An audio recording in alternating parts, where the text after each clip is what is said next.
New movies that you've never heard of. Jim Cameron and John Carpenter are BFFs, and Francis Ford Coppola hasn't seen those reviews for Megalopolis. Oh, it's time for class. Class is in session! Roll call! Bueller? I'm gonna be late for class. Bueller? Am I hallucinating here? Just what in the hell do you think you're doing? I'm late for class. You are mine now. You belong to me. Did you study for the test? No more complaining. No more Mr. Kim left to go to the bathroom. Nothing. There is no bathroom. Hello, classmates, and welcome to Middle Class Film Class. I'm your host for today, Joseph. I'm Peter. And I'm Tyler. And we have a great show for you today. Welcome everyone on YouTube Live, otherwise, and of course, the OG classmates living in podcast land. Yes. Why haven't the audio listeners made it to the YouTube? I don't know. I don't know what the conversion or the translation has been for the number. I haven't seen the numbers. I know Steven listens on the YouTube. I think it's just more of a reason of like they just want to hear our noise.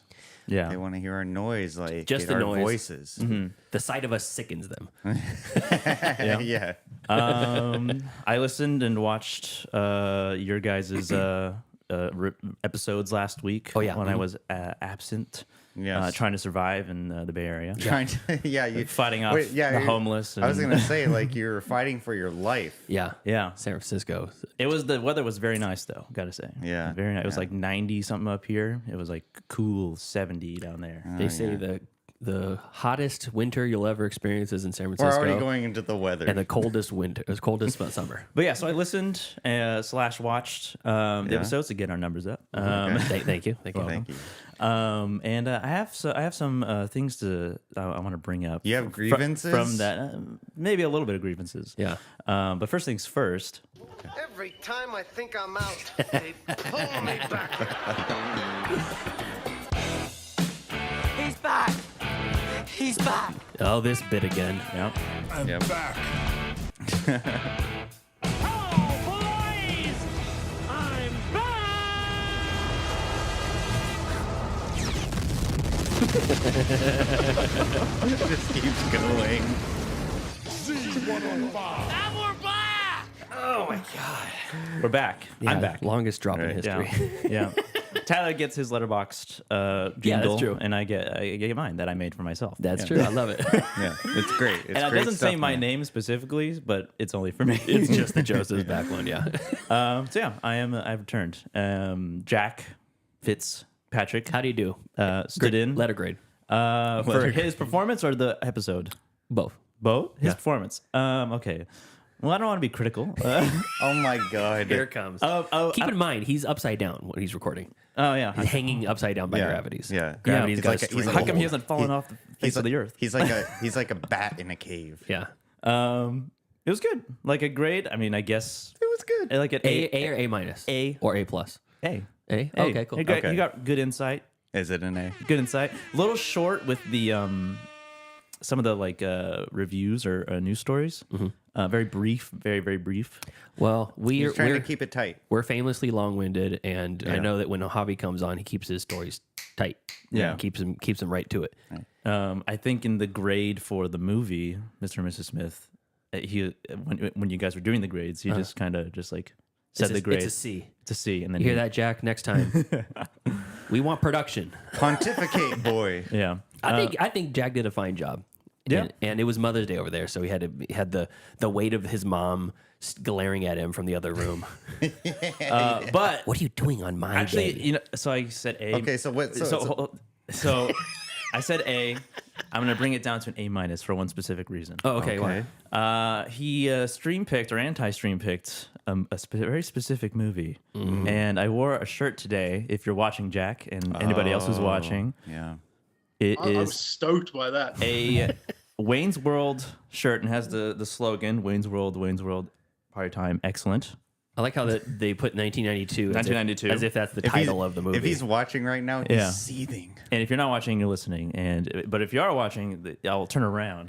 You're not gonna be able to hear me very well. Oh, look at this. He's got the. Got a thumbs up. Yeah. Wayne's Yeah. World.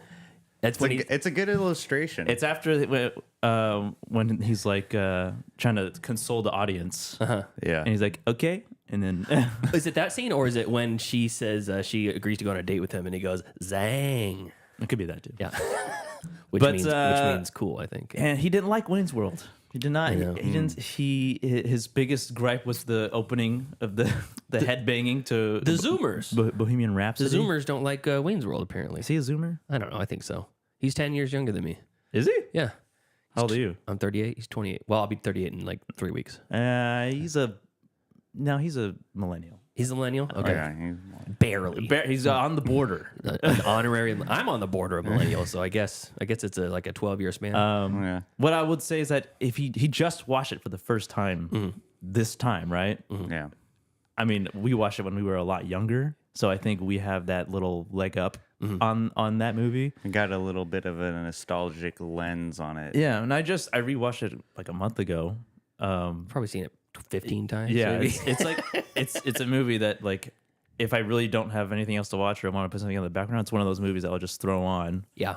to enjoy while I'm maybe doing something else. But Another great movie that pairs along with Wayne's World, Airheads. Brendan Fraser, Steve Buscemi, Adam Sandler. Yeah. That's a good one. so I gotta say, Jack, Are you mental?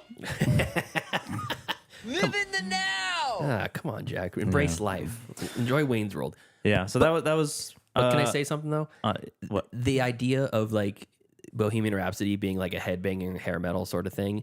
All hair metal is kind of goofy when you think about it. Yeah. Like when you're like you're headbanging think to about- that compared to like the shit that's considered hard now, like Cannibal Corpse or something. Yeah, or cattle decapitation, a pig destroyer. I don't think Even something lighter, which was right up Jack's alley, like Bring Me the Horizon, is still way hard compared to that shit. Yeah. Yeah. What would be Queen? What would be a modern day Queen essentially? Maroon 5. Room 5. I don't agree with that assessment. I think it would be a Jelly Roll. No, fuck off. Country singer.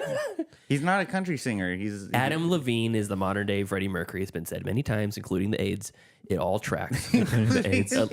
Allegedly.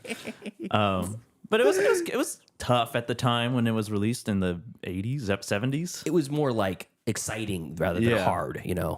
But when it does get into the rock part of that song, it's got banging, I would say. Yeah, I dig it. I mean, I'm a huge Queen fan.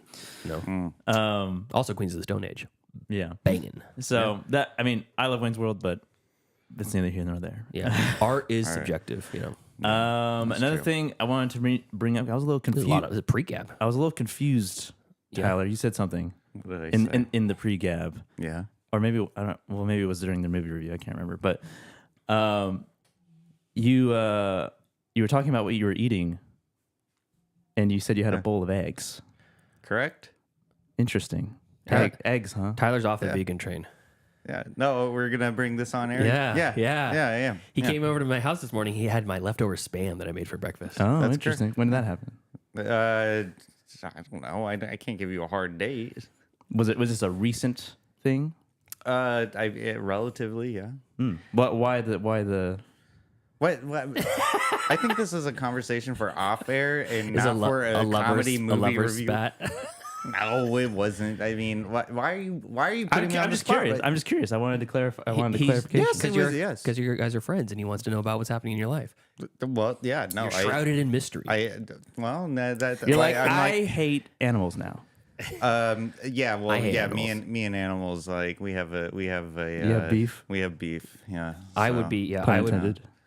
No, I mean, like, Jesus Christ, Joseph, why did you have to bring this up? Because it perplexed me. Bruce, Okay, well- Bruce says that My Chemical Romance is modern day Queen. Okay. I agree with that. Yeah, I that's a agree. good- that's a good one. I agree with that completely. Okay. I'm not gonna have this conversation on air right now because it does not pertain to the subject matter. Hey, of he's running the show. We're at his mercy. It's his episode. If you want to, if you want the short answer, is because I have free agency over myself, and I've discovered that recently. And You discovered that you're your own person. I think Correct. Yes, and I'm proud of you, Tyler, for that. Not Interesting. for the eating the animals. Not that I have You're not judgment proud- either way. you're not but proud of I'm not proud of you for that. I'm not ashamed of you for that. But the fact that you've embraced your free agency and you're like you're not giving in to the peer pressure of Joseph standing over you, scowling at you. yeah, well, he already. The is. plant-based stuff's right there. Yeah, that's not to say that I'm rejecting plant-based stuff. I still eat plant-based stuff all the time. It's just not a hardline stance. Interesting. Yeah. Interesting. Yeah, is it interesting? I Is try it not- interesting? I try not to eat fish mainly because I like fish. Why? But, you they know. don't have any feelings, like Kurt Cobain said, and there's something in the way. According to the genius fish scientist of our time, Kurt Cobain. That's right. Oh, great. Wonderful. We're that show now. That's what I think about your transition back. And not that you ever really were. Sorry, like I don't know what to say. Yeah, well, I don't know. He's been a good 3 years as a vegan. Yeah, Correct. but it's not just about what you eat. I'm pretty sure it is. No, it's not. yeah, I not. know it's a philosophical stance, and you know what? I would like to explore this more, maybe for the Patreon. Patreon. Yeah. We can get into this. Yeah, maybe we can have a debate. because on it. I have if I This were is going good- in, this is if I good- was going this- to go into a discussion about veganism, I'd say it's purely based off of what you eat because it is defined by what you eat. oh my god, I don't again, want to get into this educate me- discussion. Educate me later. It would be incorrect. But yeah, enough of that. Let's get into some Gab Chatter. Okay, cool. You caught me off guard here. Find some charity, ye lad. Now's the time for Gab Chatter. Gab Chatter, movie news, movie things to talk about, recent things happening in the world in the movie industry. Pete, what do you have to say? You lost your pep in your step right now. No, he's right. He's just worked up. I can see it. He's vibrating. He's vibrating. He's he wants seething. to let it out. Before I get into all that, Bruce in the chat says the only difference is you can't hear the plants screaming.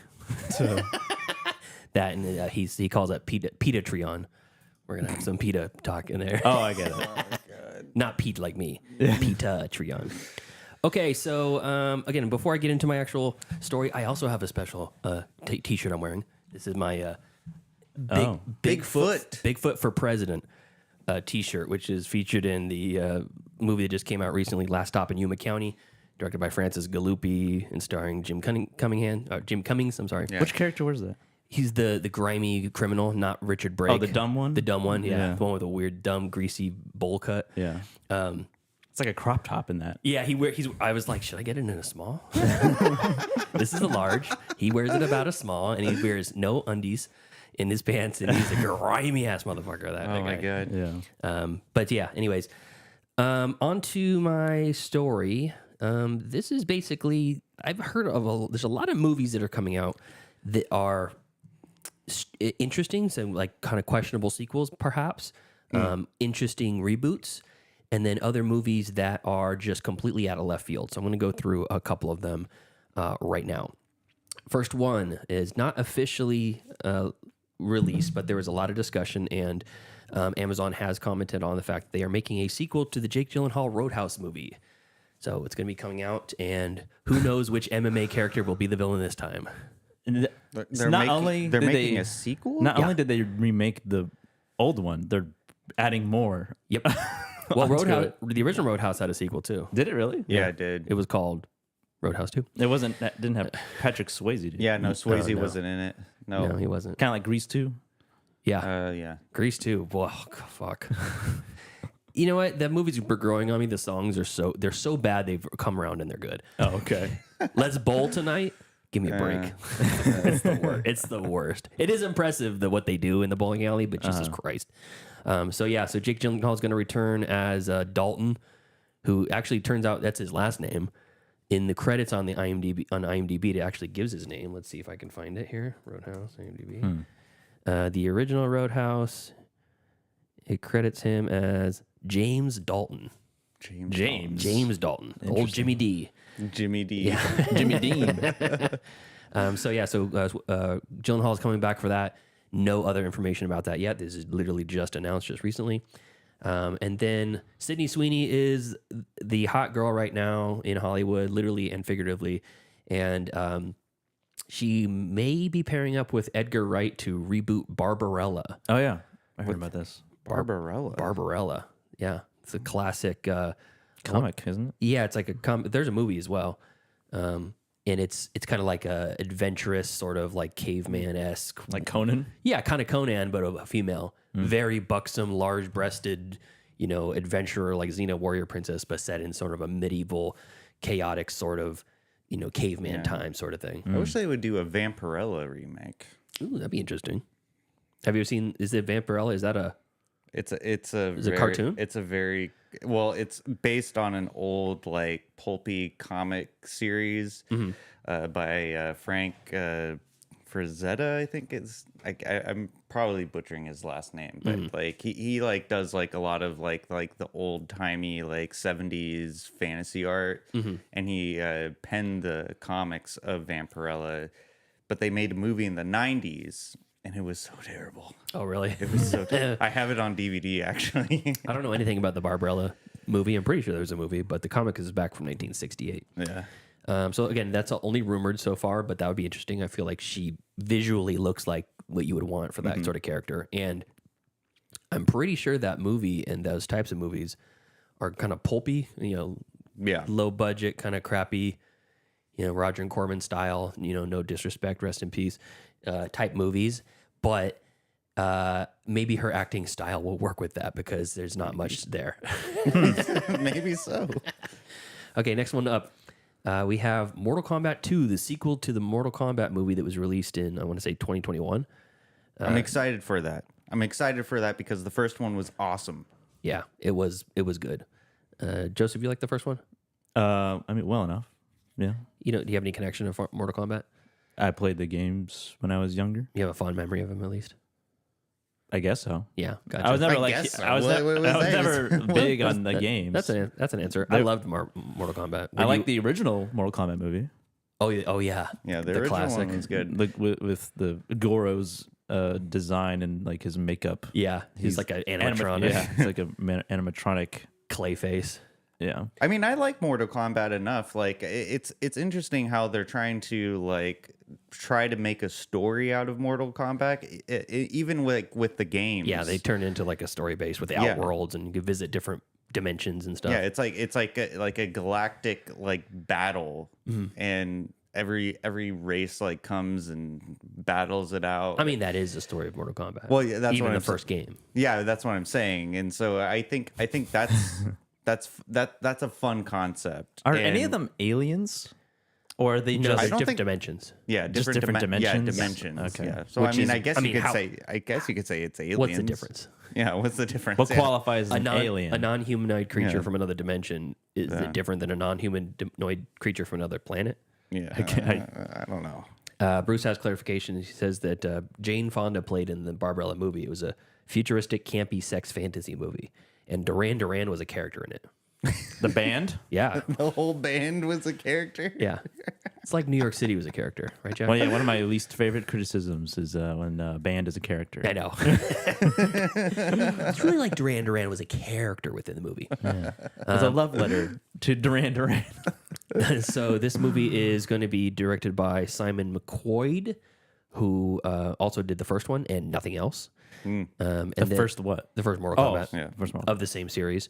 Carl Urban is returning as Carl Urban is coming in as Johnny Cage. Jessica McNamee as Sonya Blade. A lot of the same characters are in it, but there's a lot of new ones. They have Jade, Kano. Josh Lawson is coming back as Kano. He was the best part in that. Yeah.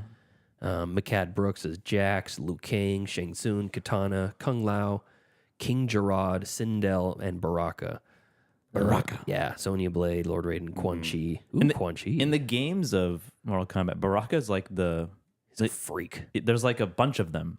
It's like they're like the test dummies in the games. Oh, really? In the newer games, I yeah. didn't know that. Interesting. Okay, next one. This is kind of out of nowhere. When Yorgos Lanthimos released Poor Things, he immediately announced that he was making Kinds of Sadness, also starring kindness. Kinds of what is it? Kinds of kindness. Kinds of Kindness. That's what it's called. Yep. Okay, my bad. Kinds of Kindness. Sads of Sadness. And that's also starring Emma Stone and Willem Dafoe. When they released, I think they had a screening of that at Cannes, or maybe it wasn't the screening of that. They were just at Cannes, and Yorgos announced he's making another movie with Emma Stone called Begonia. Begonia. And this is starring Emma Stone and Jesse Plemons. Oh yeah, I heard about It's that. a comedy sci-fi, and here's the plot synopsis. A young man captures and interrogates a businessman that he believes is an alien invader. The captor, his girlfriend, the businessman, and a private detective engage in a tense psychological battle. So that should be interesting. Yeah, that does sound interesting. Yorgos not writing this one. Oh. Jun Hwan Jang and Will Tracy are writing that. So he's just directing it. Yeah, it is. Yes. Okay, so that's interesting. And Begonia, look out for that one. Next one, very fun synopsis. A recently separated couple take their shared dog on a holiday trip to cheer him up, but end up reconnecting romantically. Basically, it stars... with the dog? It stars Zooey Deschanel, Charlie Cox, and Patricia Heaton. And Daredevil. they break up, and their dog is depressed. So they go get together on a vacation. They bring the dog along to make the dog happy again, and they rekindle their relationship. So it's like before sunset. But with the dog. But they care more about the dog than they do about the kids. Before midnight, I guess. Yeah, Closer. exactly. Bruce says the band Duran Duran is named after the character. Oh. So the band's not in So it's not the the whole movie. It's just there's a character. You know what? It's 1968, he says. No, that's not when the movie came out. That's when the comic came out. Yeah. I don't know anything about Barbarella. Whoever's listening, this is very evident. Please write in and I educate don't us. know anything about it either. So it's called Merv. Merv.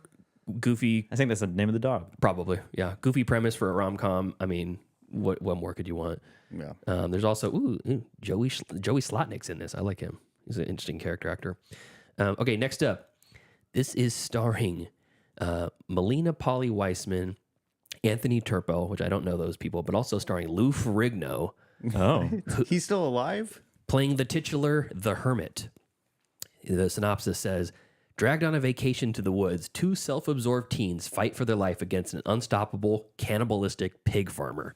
Oh, I did hear Which about is this. Lou Ferrigno. I didn't know that he was in it, but I did hear about this movie. And he looks like a freaking goon. Look at him. Oh, there's Is that him? pictures? That's Lou Ferrigno. The Hulk. Looks like Hagrid. The Hulk. Yeah, he does look like Hagrid, except You're a cannibal, Harry. unless he. I'm a cannibal, Carrie. Yeah, so that'll be interesting.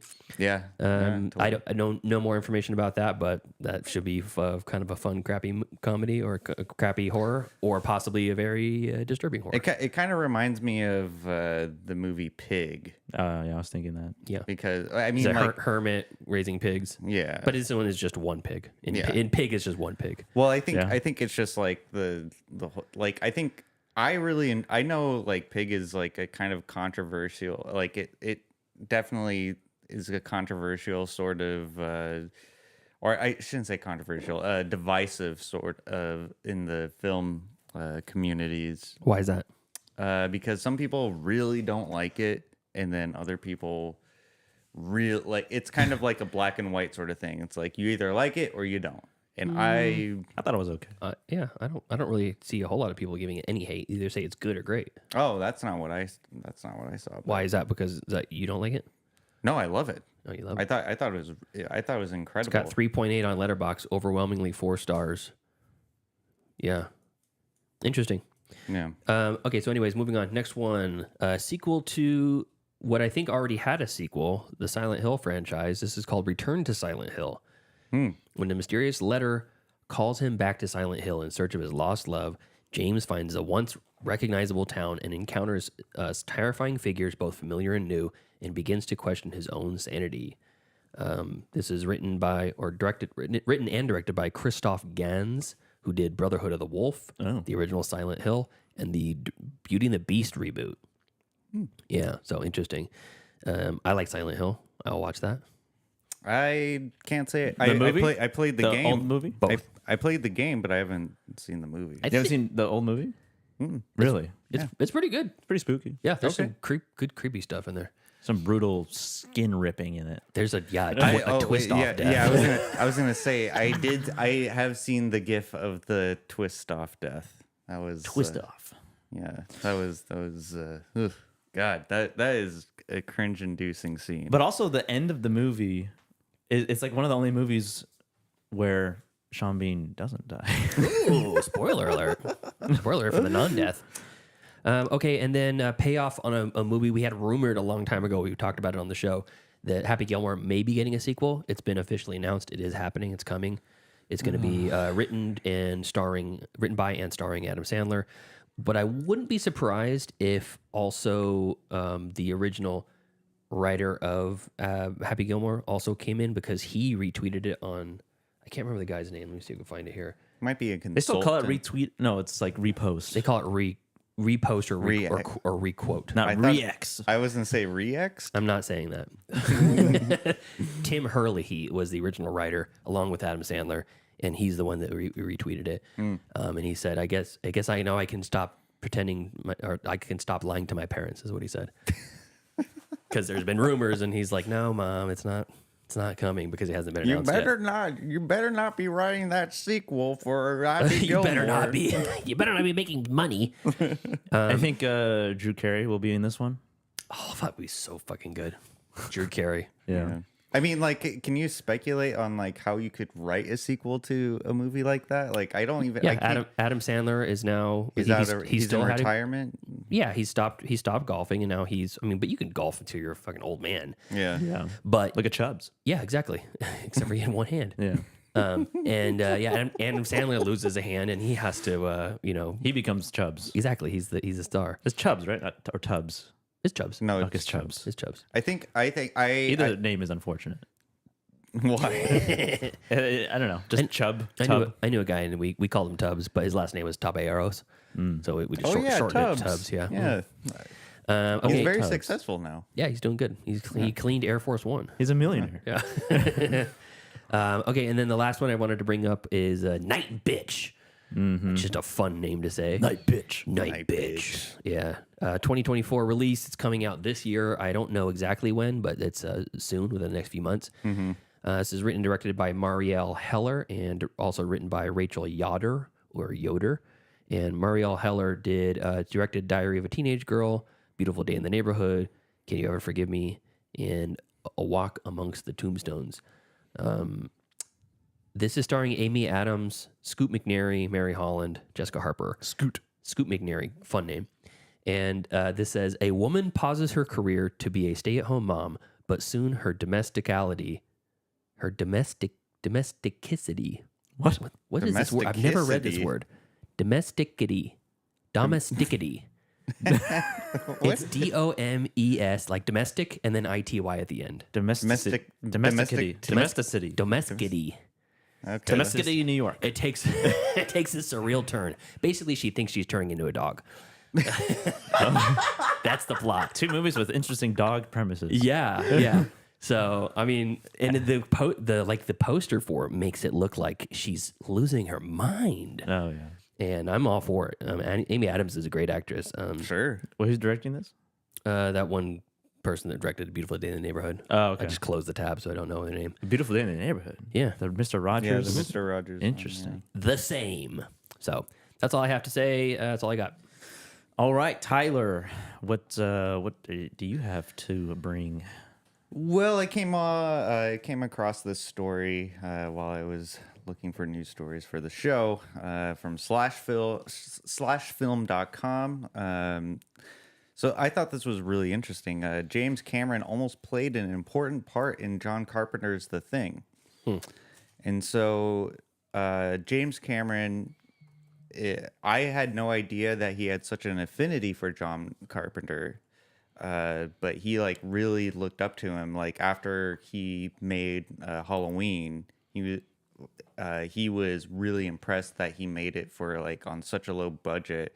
And James Cameron back in the 70s, James Cameron's like, I could never do that. All my movies have huge budgets. Well, no, he was a special effects artist like back in the 70s and early 80s. He was a what is it called? Like a matte painter. Yeah, he was a matte painter. Really interesting. Yeah, I mean, I know he's somewhat of an artist because in Titanic, those are his hands drawing Kate Winslet's bare breasts. Yeah, James Cameron. Yeah, that's when they show the hands drawing. Yeah, it's him. Just stay right there for a second. Yeah, he's like, I messed up. I got to start over. Ah, damn it! Hold on, I got to readjust. I gave you 3 really nipples quick. on accident. Creep. Well, what's interesting too, so he worked for New World Pictures, which was like kind of like the B movie, like movie studio. And he also worked on Escape from New York as a matte painter as well. I thought that was a very interesting fact. Cameron and Carpenter's paths almost crossed again on Carpenter's 1982 horror film The Thing. And for the 40th anniversary of The Thing in 2022, writer Joss Wise assembled an oral history published on Sci-Fi.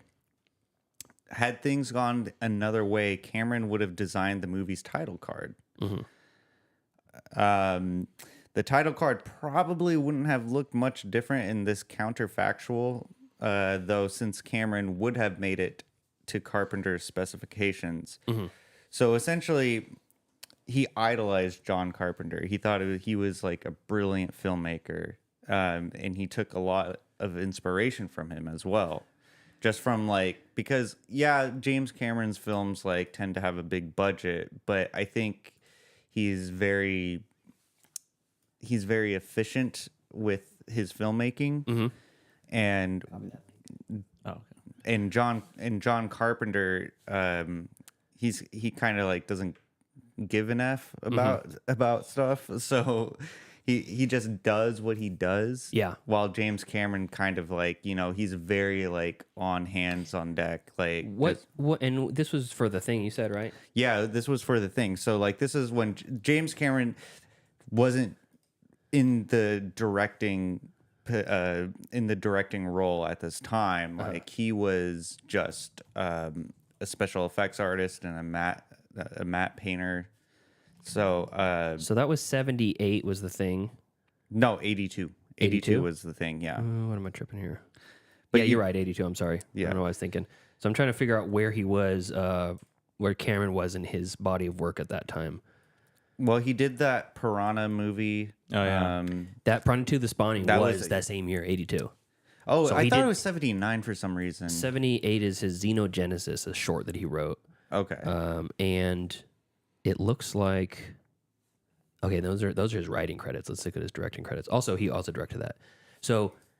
It would have been 2 years later till he did the Terminator, so he was probably about to start production on Terminator. Right. He was probably writing the story and stuff. Kind of interesting. So, but the title for The Thing, this is a really interesting fact about how the title became to be for The Thing, which I think is very iconic.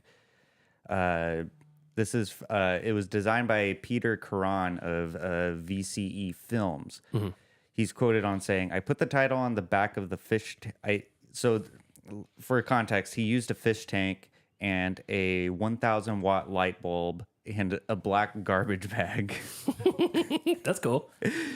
He goes on to saying, "I put the title on the back of the fish tank using animation black ink in the cell to make the title. When I'd start the camera, I'd run behind and touch the garbage bag plastic.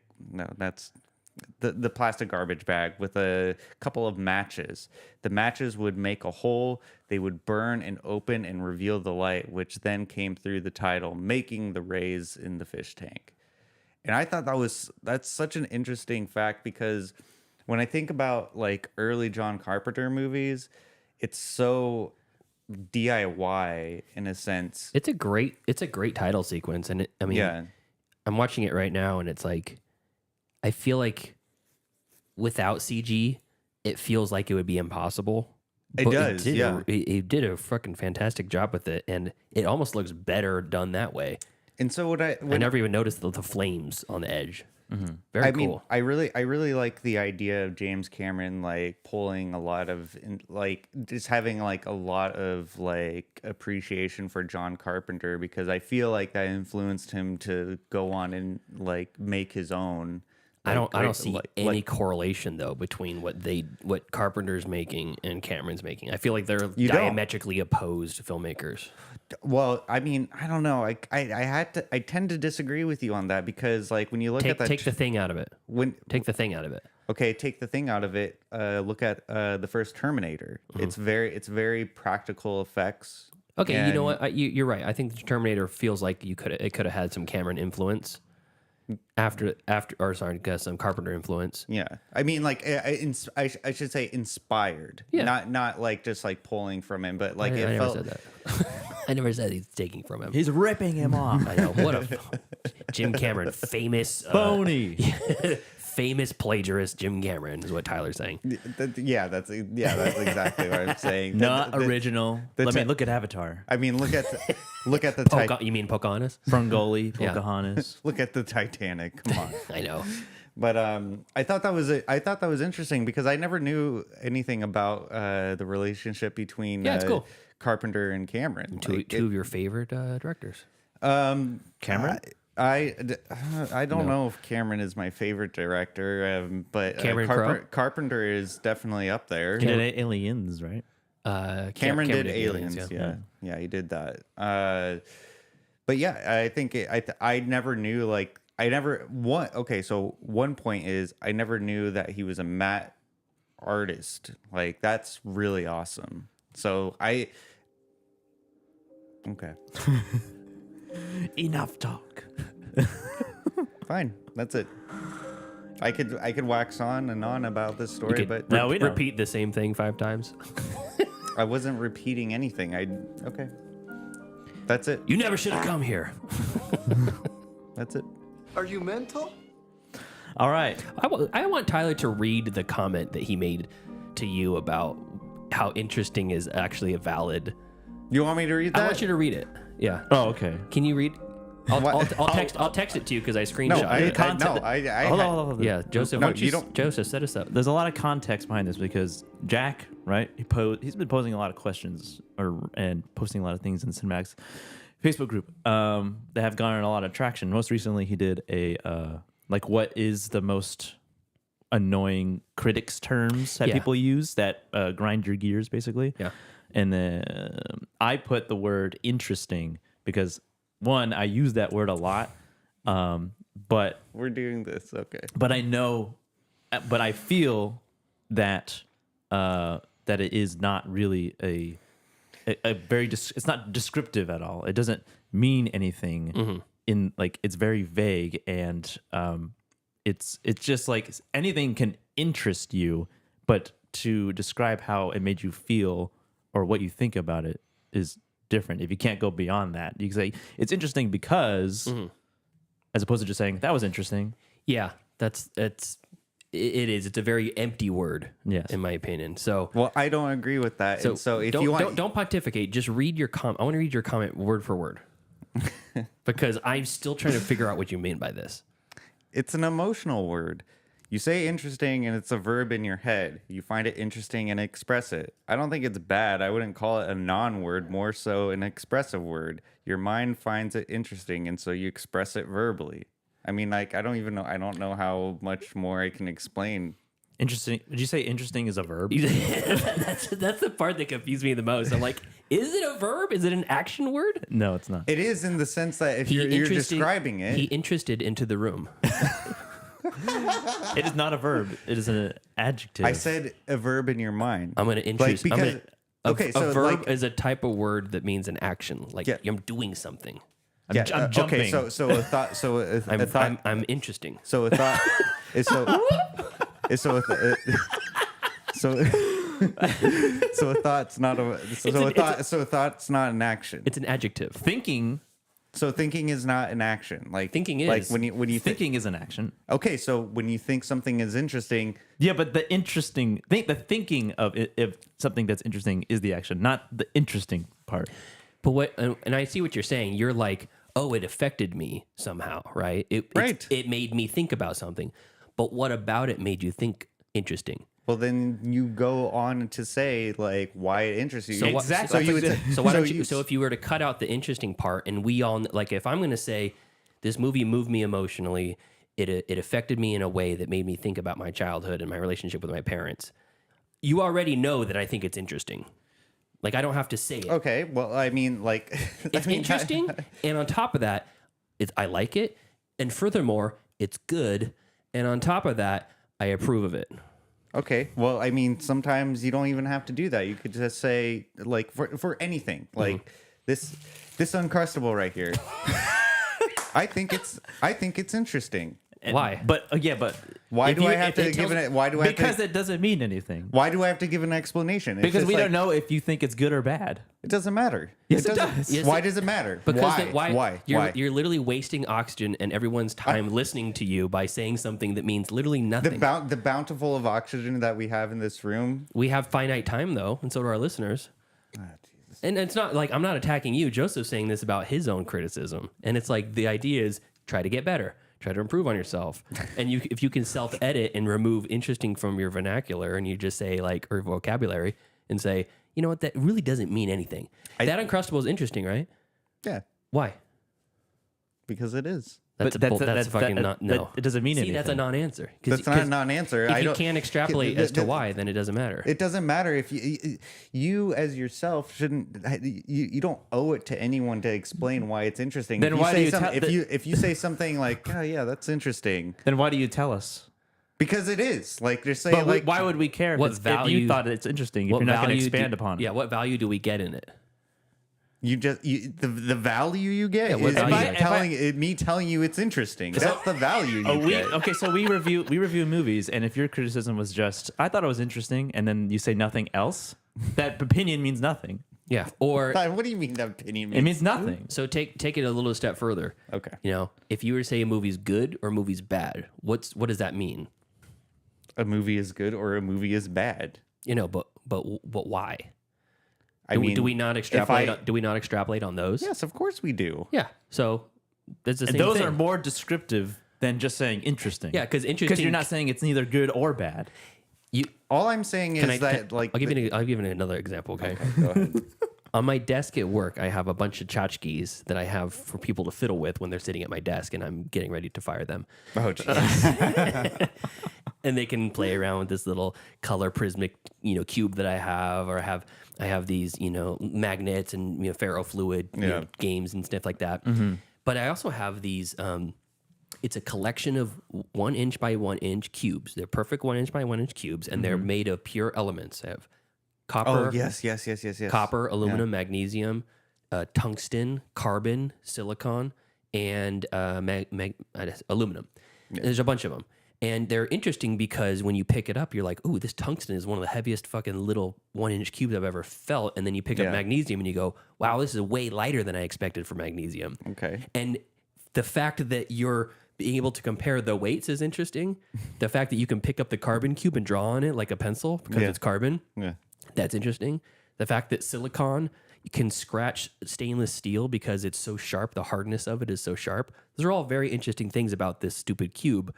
And just the fact that you have a 99.9, and it's etched on the front, 99.999% pure silicon. That's interesting. But if you were to go pick one up and go, oh, that's interesting, my head would immediately go, I wonder what he finds interesting about that. What? You don't owe anyone your opinion. Yeah, But when you're on a show if reviewing movies, if you're a stranger at a fucking gas station, no, you don't owe it to them. But people tuning into the show or your YouTube channel or whatever, they want to know more. They don't want to be like, oh yeah, Tyler liked that. I wonder why. Well, I guess I'll never find out. Exactly. Who cares? Okay. then why are you here? All right, you're off the show. You're gone. I'm not saying why are you kidding. here. I'm just kidding. But someone who just says interesting as their only feedback Easy. Those chairs are not super solid. is like you get nothing from it, Yeah. even if you're just talking to someone. And again, don't I'm know. not, I don't- and none of this is to take you to task because again, this is Joseph censoring himself. We're trying to grow himself, but it's a valid thing. And it's like the second that you think, oh yeah, that was I have no room to grow in my conversational skills, in my or language, Yeah. my vernacular, or my personal hygiene, critical thinking. All right. I mean, if you're in like an English class and you're reading a book and then you're all talking about the book and the teacher calls on you and you're like, so what do you think about the previous chapter? I thought it was interesting. You would get an F. Yeah. Yeah, that tracks. Okay, so you agree that it's a non-word. No, I still stand by my statement. Like, if you just say it's interesting and you don't want to, further You've explain- wasted people's time. Wasted people's time. Yes. I don't think so. Especially if they inquire about what you thought about whatever it is you're talking I about. guess it just depends on my mood then. How about that? Okay, that's fair. Like That's if I didn't want to explain it, I would just say, yeah, that was interesting, and they'd be like, But do you think that you would ever do that? Would you ever just say that was interesting and say nothing more? I have done that before. Okay, but that's like almost like something to your think to yourself. You're like, that's interesting, or that's funny. Yeah. Let's move on from this. But oh, interesting. We have Joe Bridges in the chat says James Cameron is a famous plagiarist. I was being like glib or facetious. I was being cheeky. Yeah, but he says he was sued by Harlan Ellison for Terminator and he lost. He said in the or is he saying lost the show? No, he lost this lawsuit because Ellison was added to the credits for a story based on a character by Harlan Ellison after the movie already came out. You know, now that you say that, Joe, it does sound familiar. I didn't quite realize that was the case though. So famous plagiarist James Cameron. That sounds interesting. I know that is interesting. I just actually put that in the chat. Is that it? Yeah, that's your turn. Your turn. God, please, yes. All right. Okay. Well, I had a very interesting article. Let me tell you why. No, please don't elaborate. Oh, okay. What if that's their whole news segment? I thought the article pretty interesting. Here, I'll read the headline and we're done. Yeah. So the long-awaited Francis Ford Coppola self-funded epic Megalopolis, starring Adam Driver and a bunch of other people, Love that name. has finally premiered at the Cannes Film Festival in France, and the reviews are all over the place, much like Cannes movie premieres tend to be. That's how it's pronounced. I thought it was Canes. Nope. People used to call it the Cannes Film Festival or the Cannes Film Festival. Yeah. Then it's Cannes. Is that the Cannes or Cannes? It changes anytime you talk to a French person. Yeah. Okay. They just like to confuse us. They like to keep us on our toes. Yeah. All right. Or embarrass us.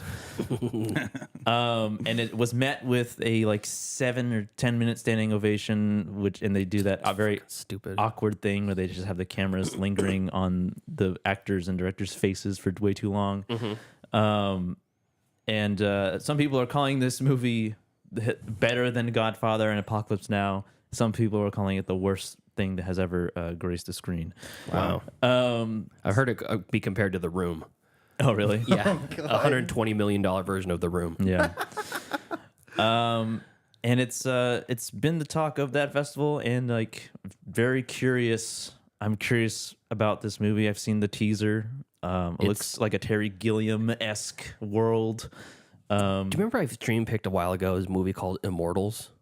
And it was like Immortals. It was like maybe I didn't stream pick it because it's not streaming anywhere. I had to buy it on the Henry Cavill movie.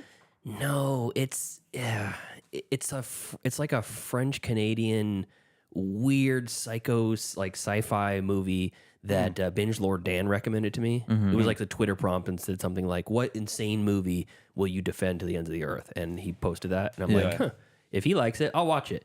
Dan, I love you.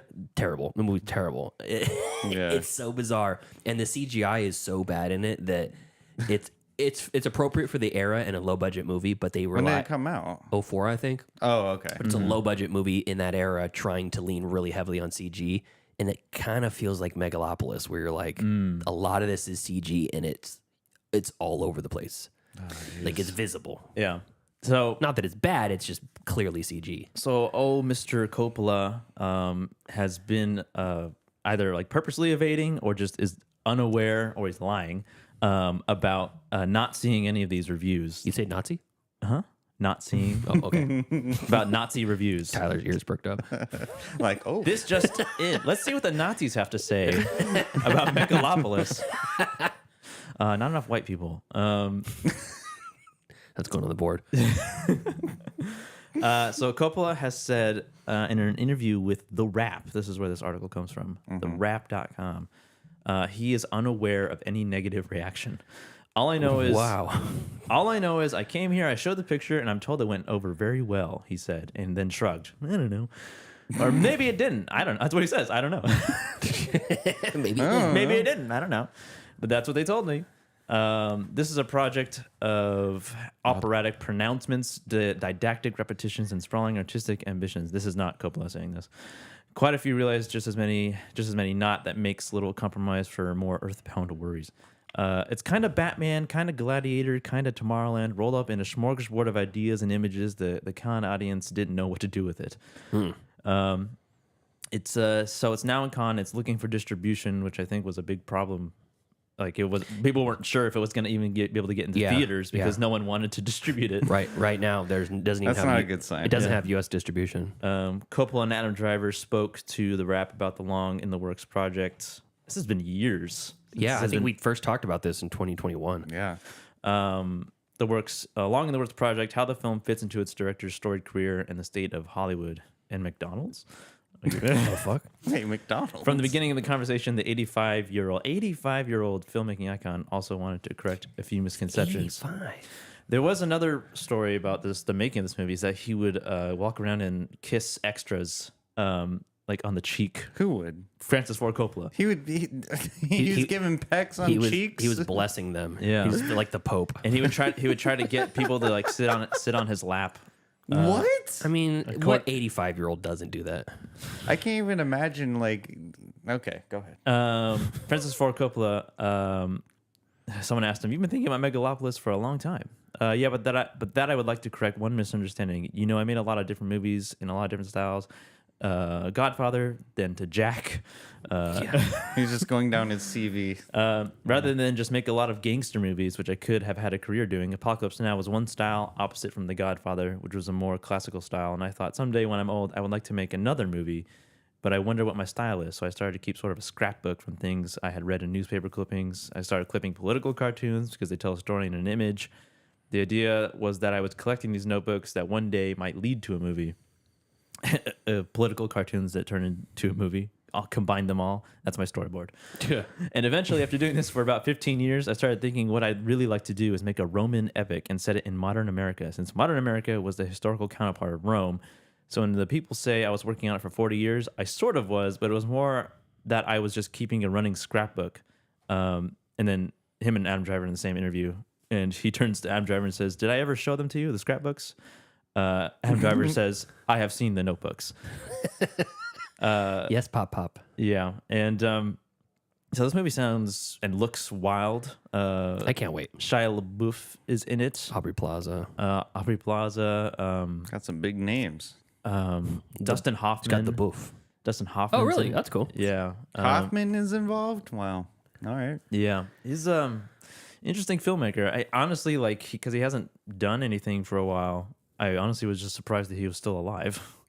Because he seems like such an old, like one of those directors from that time that didn't make it. You know, physically or like life-wise. Yeah. He didn't make it. You know? I have an interesting comment from Eric in the chat. He says, Coppola paid for Victor Salva's lawyer, who is Victor Salva's the guy from Jeepers Creepers. Yeah, the director. Sex offender. Mm-hmm. He paid for his lawyers, and then he threatened Salva's victim and child actor for breach of contract if he didn't come back and do ADR. Oh. What a creep. Ugh. How hard is it to find another child to do ADR? You don't want to give him another child. That's a fair point. Fair point.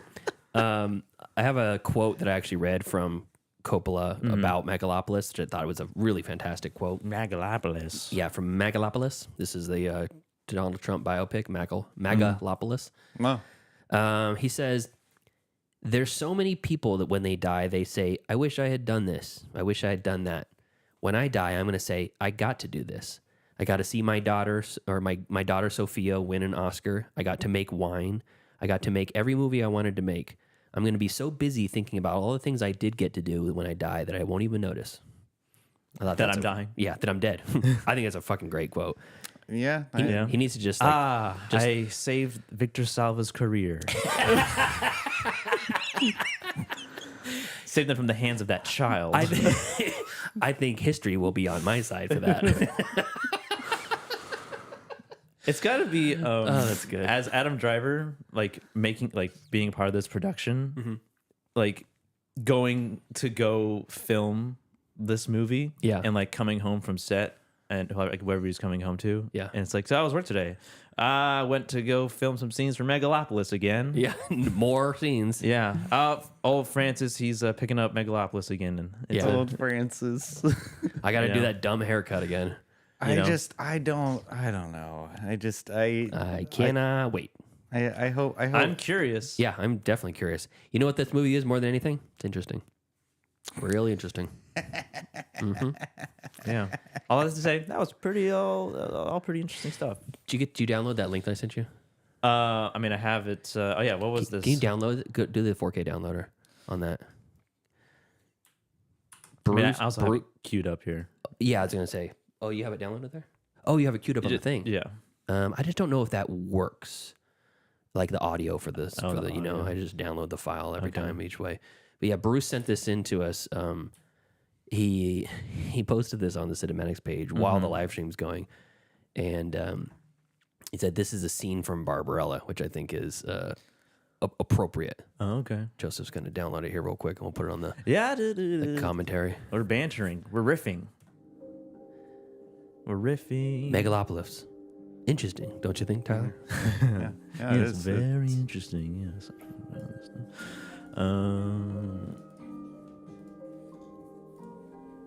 So this is our hold music. What if you called into your dentist and this was the cold music? I would have a lot more respect for him. Okay. You ready? Yeah. I think so. What is this? This is a scene from Barbarella.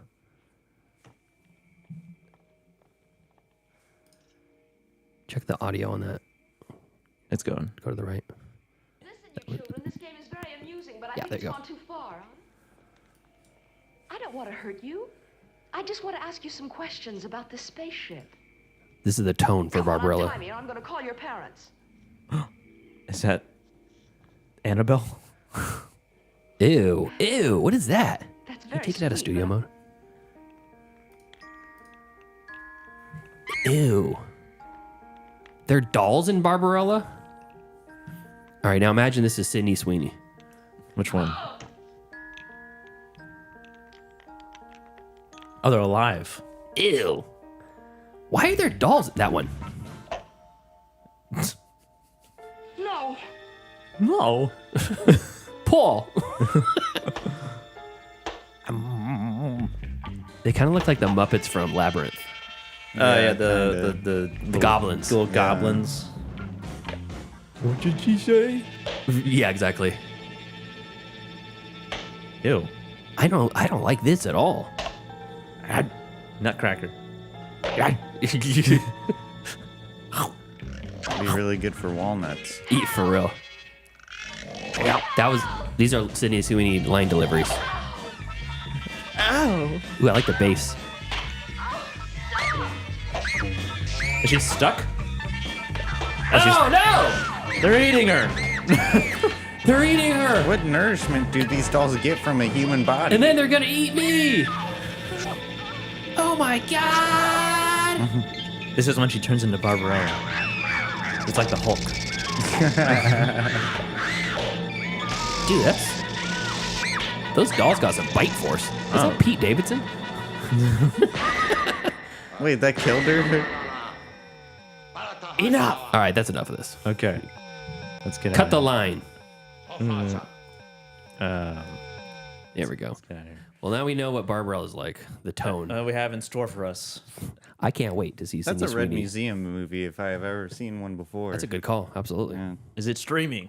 Is it an unstreamable? I don't know. We'll see. All right. So anything else? Anything else? Okay. Let's move on to some streaming picks.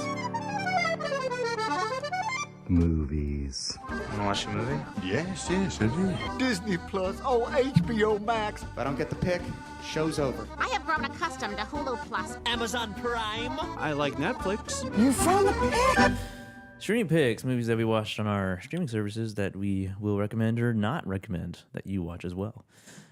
Pete. Yes. Okay. So, first off, I watched. This is not streaming anywhere for free, but I want to bring it up because it's a movie I didn't think I was going to really enjoy, but I thought it was a really fantastic take on a classic Broadway play. This is Phantom of the Opera from 2004. Oh, yeah. And the cast is what caught me because it's Gerard Butler, Patrick Wilson, and what is her name? Emmy Rossum. Emmy Rossum. Yeah. Emma Rossum or Emmy Rossum? Emmy Rossum. I don't know why I thought Joaquin Phoenix was involved in this project, but I thought he was. No, definitely not. Right. Minnie Driver also in this, and Miranda Richardson. But this is from 2004. You can stream, rent it for like $4 pretty much everywhere. And it's the other thing that I thought was really interesting about this is it's directed by Joel Schumacher, the guy that brought us Batman and Robin. Not who I was expecting to be the director of this, but it kind of makes sense though, because Batman and Robin was 97. This is 2004. Right. And the thing that I will applaud Batman and Robin for is the use of practical sets, because it really feels like a straight up comic book movie. It does. And it's like these gigantic, cartoonish set pieces. And like the neon lights and stuff. Yeah, all of that. But I mean, even the stuff that's not super colorful is still looks like it's a physical set. I mean, they're clearly on a stage and whatever, but that has a bit of a uncanny valley feel when it comes to like a movie, like a movie production type thing for a lot of people. I think that's why that bombed so bad, is because it's cheesy. Yeah. It's basically like a live action comic or cartoon. Yeah. And that's not what people were expecting after what Batman's had led up to that. Yeah. But when you think about it in terms of like taking a comic book and bringing it to life, I think it was successful. Yeah.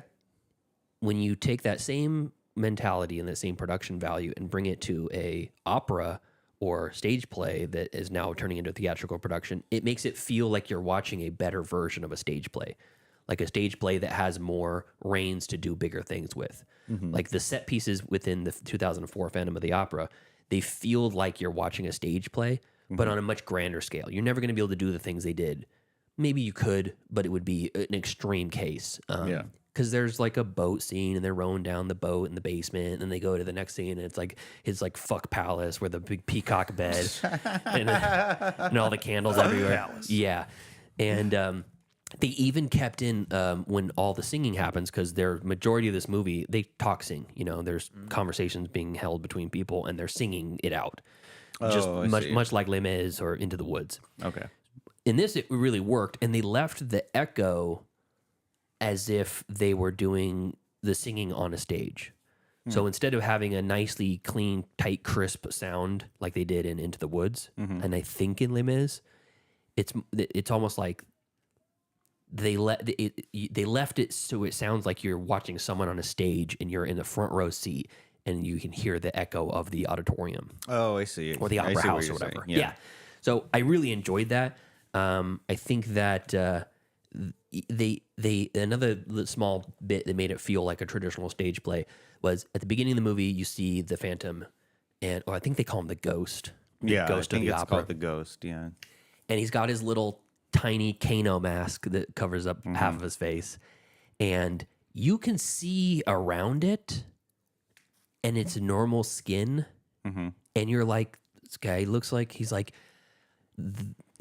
I've turned the world away from me because I'm a hideous monster, and you're like, would he get like a black eye or like a port wine stain or something? I mean, how bad could it be? And then throughout the whole movie, you're looking at it and you're like, it's clearly just like hot Gerard Butler singing to this young girl who's 17, by the way, in that movie. And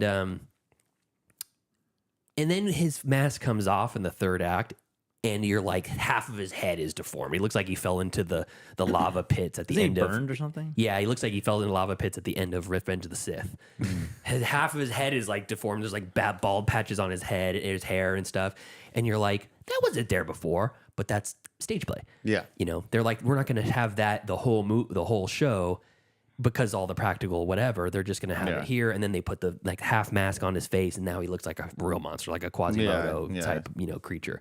So I liked that a lot. The singing was well done. The characters were interesting and you cared about them.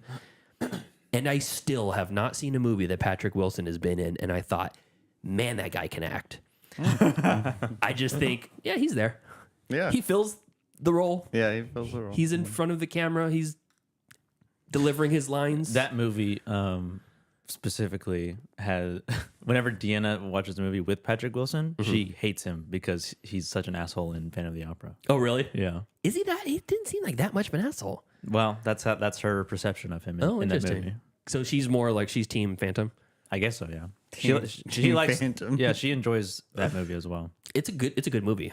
I watched it on Brianna bought it on Blu-ray because she found out that I'd never seen it. Oh, she found out what? She found out. She found out. What did she find? She discovered my second family, and so she said, "That's it. We're watching Phantom of the Opera."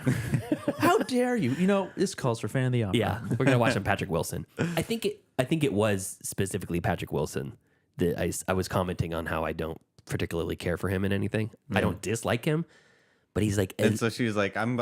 You know what? No, She said he's great in Phantom. Enough is enough." She said he's great in Phantom. I'm like, is he great? And she goes, well, I mean, he's serviceable. Really, Gerard Butler. Well, really, Emmy Rossum is the star of Phantom. And footnote to that, she's a classically trained opera singer too. So all that singing from her was really from her, and it is very good. I mean, it is impressive. 17 belting out songs like that. That's very interesting. I know, it is interesting. What's interesting about, actually, you know what? I probably shouldn't have said anything about the fact that she's a classically trained opera singer or that she's 17. Just that her performance was interesting. Okay. The fact that she's in the movie is interesting. No elaboration. The fact that there's a movie, Fan of the Opera, that's interesting enough. Interesting. I don't need to know more. Yeah, please stop. Say less. Yeah, I was thinking about the career trajectory with people because she's a pretty well-known actress at this point. She was like in Shameless was kind of her big breakout thing. I can't think of any like particular stuff that Anything else that she's been in? Yeah, like big parts that she's been in, but I feel like she's in the zeitgeist. Yeah, no, it's God, The Day After Tomorrow, Mystic River, Grindhouse. Ooh, Dragon Ball Evolution. Also starring the guy from Shameless, her first boyfriend in Shameless. Yeah. But think about from her perspective, she's known now as this person in Hollywood or whatever. If she had been 15 when this movie came out, she wouldn't have been able to been cast. Yeah. Like 2 years is a lot in an adolescent, for growth and development and all that stuff. If she was 30, probably wouldn't have been cast, right? But she was like the right age and prepared and had all her ducks in a row. She looked the part, she performed, she acted the part, and there she is. Now she's like this superstar. So yeah. I just thought that was kind of interesting. Yeah, it is. And her husband is somebody. Let's see here. Brianna was telling me. I can't remember who it was. No, Emmy Rossum. I know. I'm sorry. Why are we going through her life? Let's look at our family tree. Yeah. Oh, the guy that made Mr. Robot, Sam Esmail. Oh. Also, that movie that came out last year on Netflix about with Leave the World Behind. Oh, yeah, that one with Ethan Hawke and Kevin Bacon and Mahershala Ali. And what's her name? Not Sandra Bullock. Pretty Woman. Julia Roberts. Julia Roberts. Yeah. Julia Roberts. Yes, Julia Roberts. Okay, so that's that. I watched Idiocracy again. We reviewed that. Yeah, that was the first episode with the board. It was, yeah. Because we had an IRL fart with Jay. Jay was in the room. That's right. He would. Jay, no, but it was real though. Yeah. Oh God, Jesus Christ! All right, we're off the rails. You done? You done, Joseph? Yeah, for now. Okay. So Idiocracy is streaming on Hulu. It's been a while since the last time I watched it was when we reviewed it. Yeah, and a few years. Yeah, it's been a while. And we were talking. I was talking with my mom and stepdad, more or less. They're dating. They're not married, but about Idiocracy. I'm not calling him dad. Yeah. Not even there's a fire. But I mentioned how the future was in Idiocracy and he'd never seen it before. And I just started kind of like recanting the plot of Idiocracy. And I'm like, man, I got to watch this movie. Hyping yourself up to watch it again. Yeah, I was hyping myself to watch it. And I really just had a tough day in many ways. And I was like, do I want to watch something challenging or do I want to watch some cheeseburger movie? Yeah. And I watched this thing that's not healthy for me, but it's so fucking good. It is almost a perfect movie, in my opinion. Well, I mean, Mike Judge is like a creative genius. The world building in this movie is better than almost all dystopian movies combined. I mean, like the pacing, the cadence of this movie, like it just everything about this movie. I can't complain really anything about watching this movie. Like it's so it's interesting. Yeah, it's actually yeah. The movie's very interesting. It's because like if you have a dystopian future movie, almost always they lean on everybody wears leather. Their clothes are tattered. The same. Yeah, they're all the same. They almost all have goggles on for some reason. Yeah. Fingerless gloves. No emotions. Gloves, You can't yeah. show emotion. Oh, Yeah. By the way, where are my fingerless gloves? Yeah. Water is like a hard to find resource or whatever. Right. And You're eating worms. Which in this one, water is a hard to find resource, but not because of it. You can't find it. It's because they turned it off because Brando took over. Yeah. Because it was cutting into the shareholders' profits. Mm-hmm. I mean, Mike Judge, like he knows how to create a very clever and unique story. And then he did Extract. Yeah, exactly. Yeah. Joe Bridge in the chat says he's one of the few people that has like an or meh take on Idiocracy. Totally fine. Doesn't think it's very good at all. I get that. Just the world building alone for me and Dax Shepard is worth the price of admission. Get it, man. Yeah. It is 100% juvenile. It is poop and fart jokes. Blaster. Yeah, it is a lot of like just.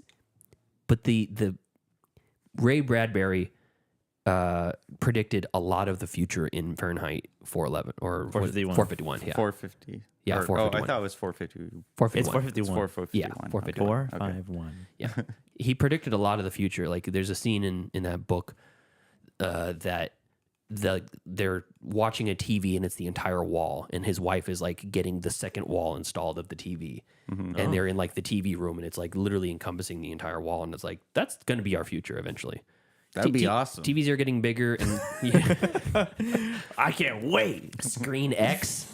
Ever heard of it? The worst way to watch a movie. Yeah, exactly. So, and then they also talk of their like wireless communication earbuds. You know, the entire country being able to utilize through a nationalized like broadcast system. The internet. Yeah, there's all kinds of stuff that's suppression of information. That was very prescient in no books allowed. Yeah, in Donald Trump's America, but they predicted. Ray Bradbury predicted a lot in that book. Mike Judge predicted even more in Idiocracy. Yeah, such as I watched. The whole reason why we started talking about Idiocracy at my mom's house on Mother's Day was there was a commercial came on. It was a Carl's Jr. commercial where a guy drives his car off the lift at the service station because he hears a commercial about a burger, and he goes, "Oh, I gotta get a hamburger! I get a hamburger!" He crawls into his car up on the lift, drives it off, destroys his car, drives to the Carl's Jr., smashes through the wall, endangers everyone's life inside, and grabs a burger off someone's table and starts eating it. This is a commercial, and then immediately, and it's so fast and frenetic. And immediately after that, like an image comes on screen. It's like all white, and a fist punches through the wall, and there's a burger on it, and it says like Carl's Jr. in your face or something like that. Oh yeah, Yeah, that's their slogan. And I'm like, Carl's Jr. Fuck you, I'm eating. That was the actual ad in Idiocracy. Carl's Jr. didn't write that. They gave Mike Judge carte blanche to do whatever they want with the advertising, the future advertising, and they come full circle into that. The people are wearing Crocs in all over the place in Idiocracy. Mike Judge, they're branded. Yeah, Mike Judge says they wanted to find a footwear that people wear that no one in the planet would be dumb enough to wear in public. Oh my god! And 10 years later, Crocs are fucking everywhere. Kids are in Crocs. Yeah, Crocs are. Adults are in Crocs. Yeah. This is Croc country. Yeah. No. No disrespect to anybody who owns Crocs, but if you guys ever see me in Crocs, you have my full authority to punch me in the mouth. Okay. You can do it because I don't ever want to get to that point. I don't want to wear socks with sandals. I don't ever want to wear socks with sandals. Okay, and what kind of sandals? I mean that's very extreme. I think any kind of sandals? Yes. And I know you. I've seen you wear them before. I just don't. I'm pretty sure I've seen you wear them before, and I'm sure it's comfortable as fuck. I got family members that wear Crocs. I'm sure it's comfortable as fuck. I don't want that. I don't want it. Yeah, I don't know. I want to be part of nature. Crocs don't look comfortable to me. They don't. they don't. They really don't. Everybody talks about how they feel like their foot's jangling around in there. They look like those like old roller skates when you were kids, like the baby blue with the orange wheels, and they're like, wow, yeah. like very stiff. Yeah. That's what they look like. Yeah. That's good. So that's Idiocracy. So that's Idiocracy. It's streaming on Hulu. Right on. Go watch that. And then let me see if this one's streaming because I watched. Oh, it is because I watched this last night. This is a movie that's streaming on Freevee, Peacock, Plex, Pluto TV, and the Roku channel from 2022. It's actually a sequel to a movie that I haven't seen. And when I started watching the movie, I'm like, they introduce a character as if we know who they are, and I'm like, am I supposed to know? Did I miss something at this movie? And turns out it's a sequel. This movie's called The Roundup from 2022. It's a sequel? It's a sequel. Oh. You didn't know it was a sequel? No, I didn't until after I watched the movie. Like halfway through, I looked it up. So this is starring Ma Dong-seok. It's a Korean action movie. And Ma Dong-seok is the guy, the big dude in Train to Busan. Okay. He's the big, really sympathetic sort of character that everybody seems to like in that movie. And he's just kind of a hulking beast. In this one, his nickname is the Beast Cop. The Beast Cop. Okay. Imagine a Jackie Chan movie. Okay.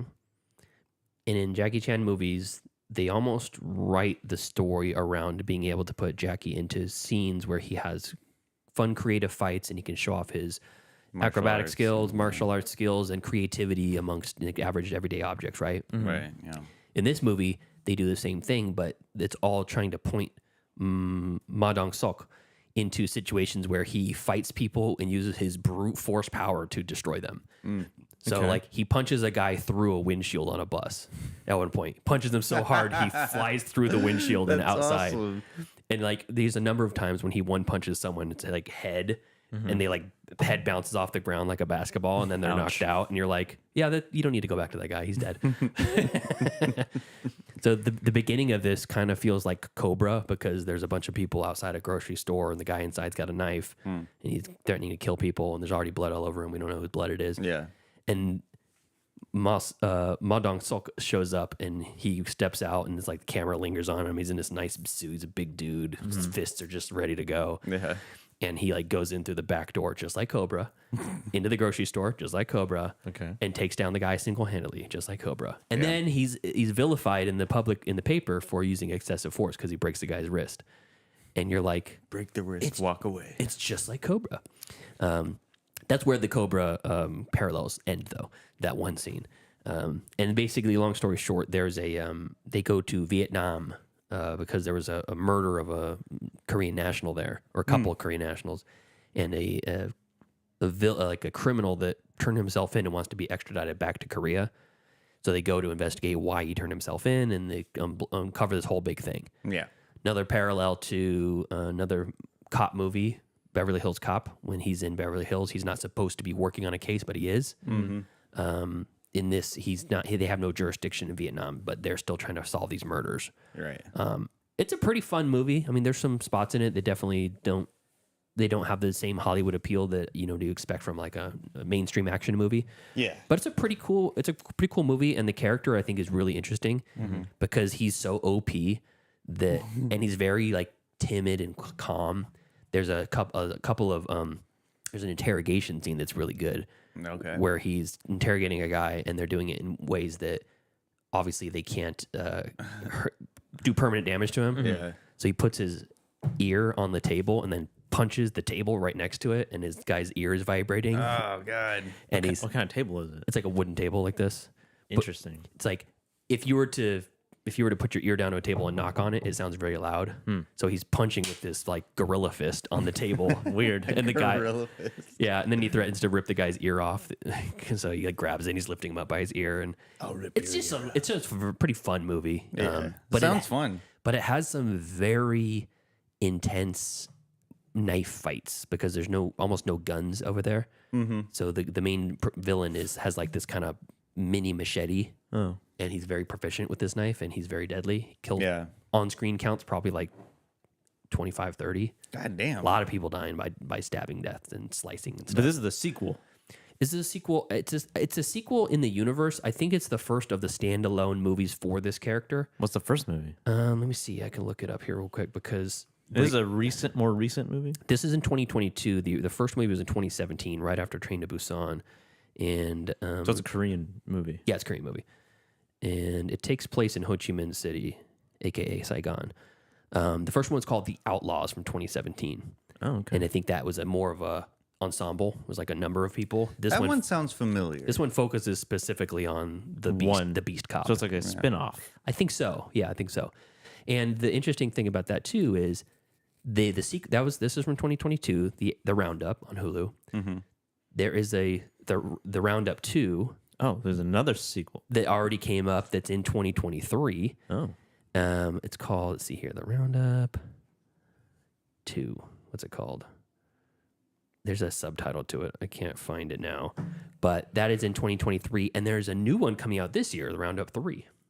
So it's the third of a spinoff. They're making these movies quick. They're really fast, yeah. They probably just filmed it all at once. So it did have a feel of a Jackie Chan movie where he's very charismatic, but in a more subdued way than Jackie is. And he uses a different set of skills in his fights, but they're still focusing on his particular set of skills. But it's a fun... It's fun. Fun movie? Yeah, it's a fun movie. Yeah, it's good. A little long, but good. Okay. So that's streaming on Hulu. And then I couldn't wait. I watched The Iron Claw. I'll extrapolate more. It was interesting. Yeah, I'll extrapolate it more on our review episode. But yeah, interesting. 4 stars. God damn it. Tyler, I'm done. Okay. Tyler. Well, I'm glad you got up with the Iron Claw. Can't wait to hear you. Yeah, it was interesting. What more do you need to know? Yeah. Yeah, Well, I guess we'll find out once it lands on the wheel. That's what I'm going to say on the review episode too, though. Oh, okay. Well, interesting. 4 stars. Well, you know what? That's good enough for me. A. Good enough for me. So this isn't streaming anywhere, but you remember a couple of weeks ago, you guys were talking about how you never seen Fear and Loathing in Las Vegas, right? Yeah. Yes. So that motivated me to revisit this film. I rented it on Amazon Prime for $3.99 or $4.99. I don't know. I can't remember the price tag. And I hadn't seen this movie in a very long time. And I watched it one night and I was just like, oh my God, I forgot how much I loved this movie. Mm-hmm. I've read the book as well, which I encourage everyone to read the book because the book it's a short read, but it's a good read. Director by Terry Gilliam, starring Johnny Depp and Benicio del Toro. What's his name? What's the first name? I'm sorry? Who's it's Johnny Depp and who? Benicio del Toro? Benicio. Benicio. Benicio. Okay. There you go, bingo. Thank you. Put some respect on his name. Well, I'm sorry. Benicio del Toro. What do you want me to learn Spanish names now? I already know. The only Spanish I know is no habla español. Oh, there we go. What about cerveza? You know that one? No. This movie follows the story of an oddball a sports journalist and his lawyer going to Las Vegas to go on a world-class bender. And what I really like about this movie is that it encapsulates freedom. The prevailing philosophy in the plot is about what Hunter S. Thompson says is it's about the American dream. Mm-hmm. And getting high. The American dream. But I think it's not really, I don't think I know he's a patriotic person, but I think what he was subconsciously saying to his audience about the story was about the freedom of having free will, being able to do what you want to do. And it is illustrated by Raul and what was the guy's character? I already forgot his name. Oh yeah, Dr. Gonzo. I was gonna say Dr. Gonzo. That's a fun name. So I thought it was just the way it was shot was very much like Natural Born Killers, which came out in the same era. It's kind of this very trippy sort of style of shooting. And It's like trademark Gilliam too. yeah, Same director from Brazil that we reviewed on the show. right. It's like it has like awkward camera shots, and I think Johnny Depp. Well, I mean, Johnny Depp like really went into character. Like he like actually became friends with Hunter S. Thompson For years, I didn't know that was him. He lived at his property. I can't remember where his property was. But It's like a lake house, right? Las Vegas. yeah, no, it wasn't in Las Vegas. I think it was. Fuck, I can't. Oh, it might have been in Nevada. I'm not sure. But he lived with him for like several months in his basement to prepare for his character, and so I really appreciated it more than I did when I was younger. When I watched it, when I was younger, like I appreciated the like the writing and like the way it was shot. But I kind of got a little bit more like philosophical with this movie, in the sense that these are two adults who are essentially the same age as us, more or less. And they decided, you know what, we're going to go to Las Vegas. We're going to get all these drugs and all this booze, and we're just going to live life. Mm-hmm. And so I think what Hunter do you romanticize that idea of like just dropping everything and spending 2 weeks on a drug bender? Yeah, of course I do. Of course I mean, like who wouldn't? Who wouldn't? I don't. Who wouldn't want to just drop everything and just take a bunch of drugs? I have no desire to do any of that. Like the idea of the leaving Las Vegas. Las Vegas is a little bit different though. That one is a lot more depressing. This is a little bit more. Yeah, but it still has like a romanticism of that. It's like the idea that you're going to die a peaceful death while you're drinking yourself to death is fucking stupid.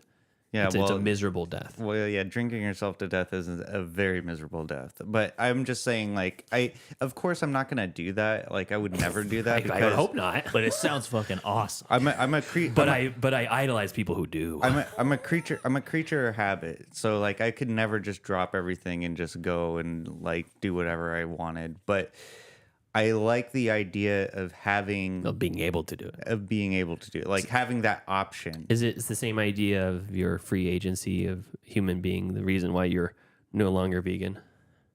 Okay.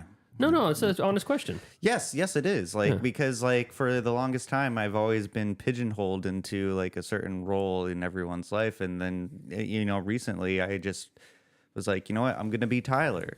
And that's what Fear and Loathing Las Vegas kind of like invoked me, like, or I should say, it inspired me to even be more myself. And I hope that we get the most authentic Tyler, because that's the best version of you. Oh, well, thank you. It is. When you're pretending to be Dave Damashek, it's subpar. There's only one Dave Damashek out there, and he's in Pittsburgh, PA. Yeah, that's right. On the banks of the Three Rivers. Yep. But yeah, so Fear and Loathing Las Vegas, you can rent it. It's available. And then I'm trying to think if I watched anything else. Before you move on from that, you could track it on Letterboxd. I know. I slacked this week on the Letterboxd. Before we move on from Oppenheimer, really took a lot of my time. Okay. It's 24 hours a day, 7 days a week. Oppenheimer is only 3 hours long. Interesting. Yeah, I had. That is interesting. Yeah, That's interesting. Yeah, well, 168 hours worth of time from here till then. 3 of them took it all. Joe Bridges says that Colorado was where Thompson's house was. That's what it was. I was thinking Colorado. Yeah. Woody Creek, Colorado, right near Eric Holmes. Yeah. And he says that Hunter S. Thompson was insane. He made his money and then went on a 40-year bender. That's true. That much is true. And he's like the opposite of that billionaire who's trying to live forever. Oh, who's like trying to like drink his son's blood or something. Yeah. What? Yeah. Drink my grandson's piss. Yeah, that too. I mean, who doesn't? Yeah. But I think my favorite part of the movie is the monologue where he's talking about like the American dream. He's typing on his typewriter after they like had the peak. It was like the climatic point of the movie where after they do like the adrenaline drug, and then they wake up and like everything is all screwed up in the hotel room, and he just goes on his typewriter and he lights up a nail and he just starts typing this passage about the American dream, and it's so beautiful. And I think Johnny Depp did a really great job. And I think is he was very passionate about that role, which makes it good. And so, yeah. I'm going to try to watch that. I put it on my watch list. It's great. It's a big blind spot. It's great. Let's put it on the wheel. It forced us to watch it. Well, no, you know what? Maybe it will happen today. Who knows? It won't happen today. You decide you put on the fucking Iron Claw instead. Yeah. A movie that we were already going to watch. That's true. Yeah. Anyways, yeah, that's all I got. Wait, where is that streaming? No, it's not streaming anywhere. I okay. rented it because of the conversation we had a couple of weeks ago about it. Okay. It's streaming for money, which is, I mean, same Technically streaming. You have to spend money on a subscription to be able to stream stuff on Netflix. We're gatekeeping these movies. Yeah, that's right. Okay, that's it. Yep. All right. So for me, Joe time. my time. It's Joe time. Joe time. All right. So I watched the original 3 Pirates of the Caribbean movies. Or I said rewatched them. I haven't seen them in a long time. The At World's End, the third of that series came out in 2007. So it's been a long time since I've seen that movie. Dang. I saw that movie at the drive-in, surprisingly. Cool. Nice. Why is that surprising? What car were you in? I don't remember. I was somebody else's car. I don't remember. Just kidnapped. Yeah. We're going to the drive-in. It's funny, in the Roundup, the movie, the Korean movie I stream picked, the guy gets kidnapped at the very beginning and they tell him, "You're kidnapped." Oh. At one point. Oh, thanks. I didn't know. Yeah, I said, well, it's good they told him. Yeah. Just so you know, you're kidnapped. Yeah.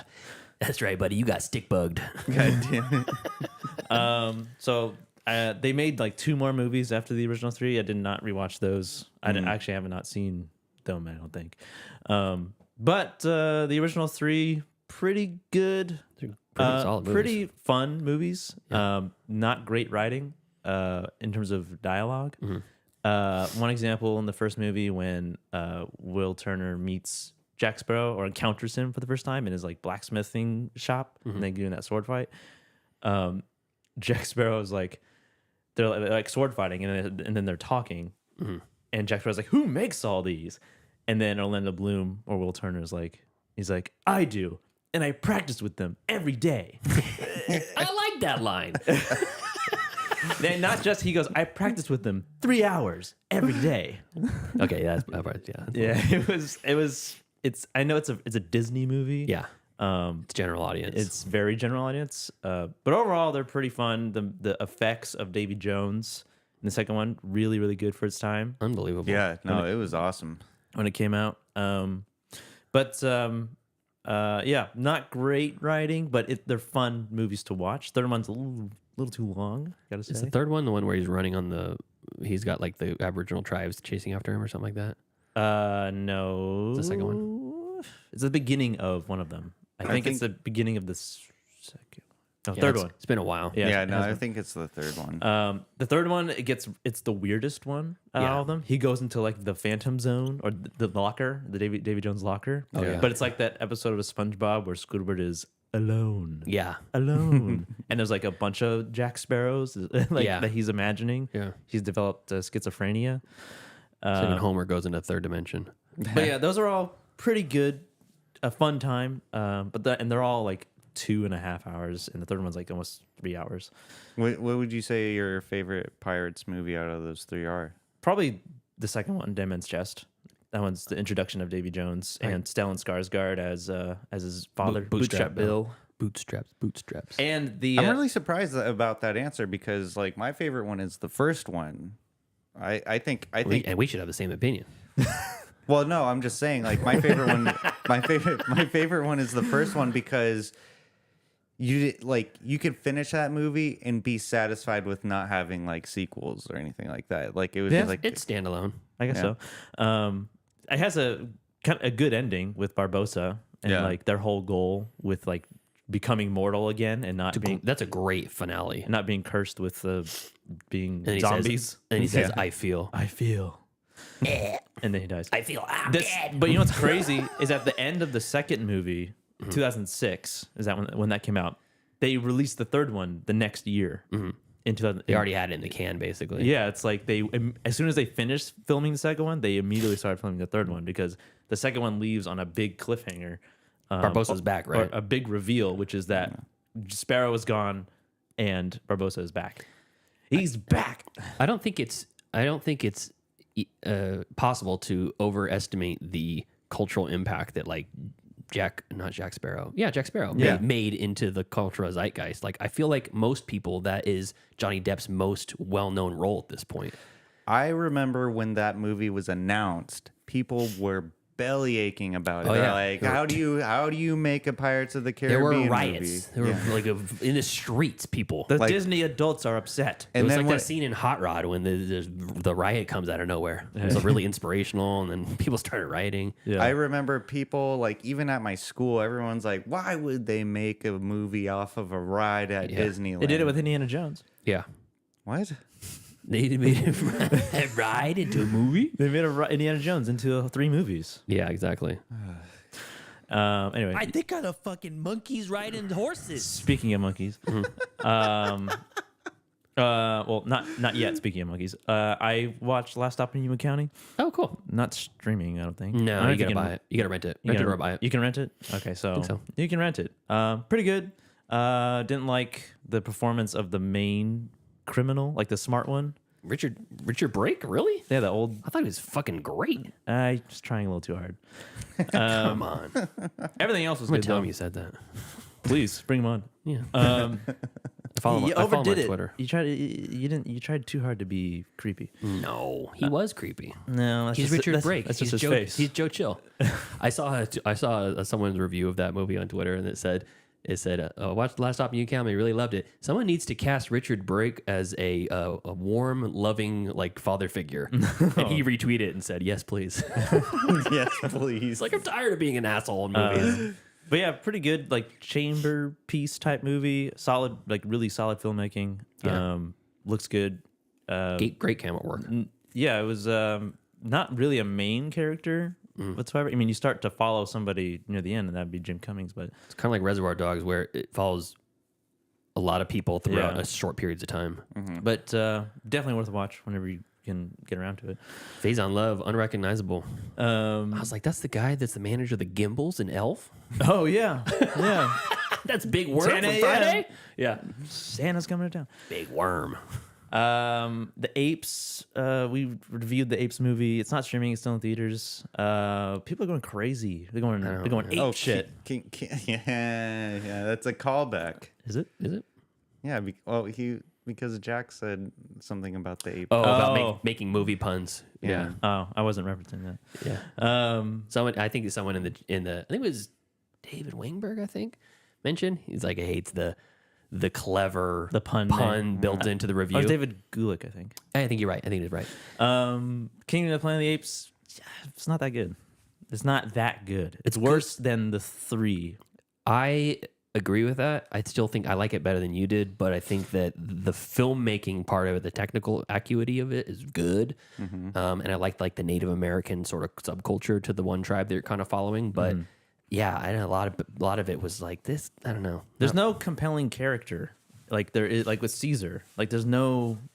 I feel Caesar's a better character in this movie than anybody else, and he's not even in the movie. It's his legacy. Kevin Durant plays Proximus. Yeah, Proximus Caesar. And they're pressed to it right now. They're just like redoing the scenes as apes. Really? In these interviews. Yeah, it's kind of weird. I heard that on the special features, they're going to have all of the motion capture actors in it with no CG on top of them. Yeah, they're just going to do essentially a raw version. Yeah, without raw. Raw.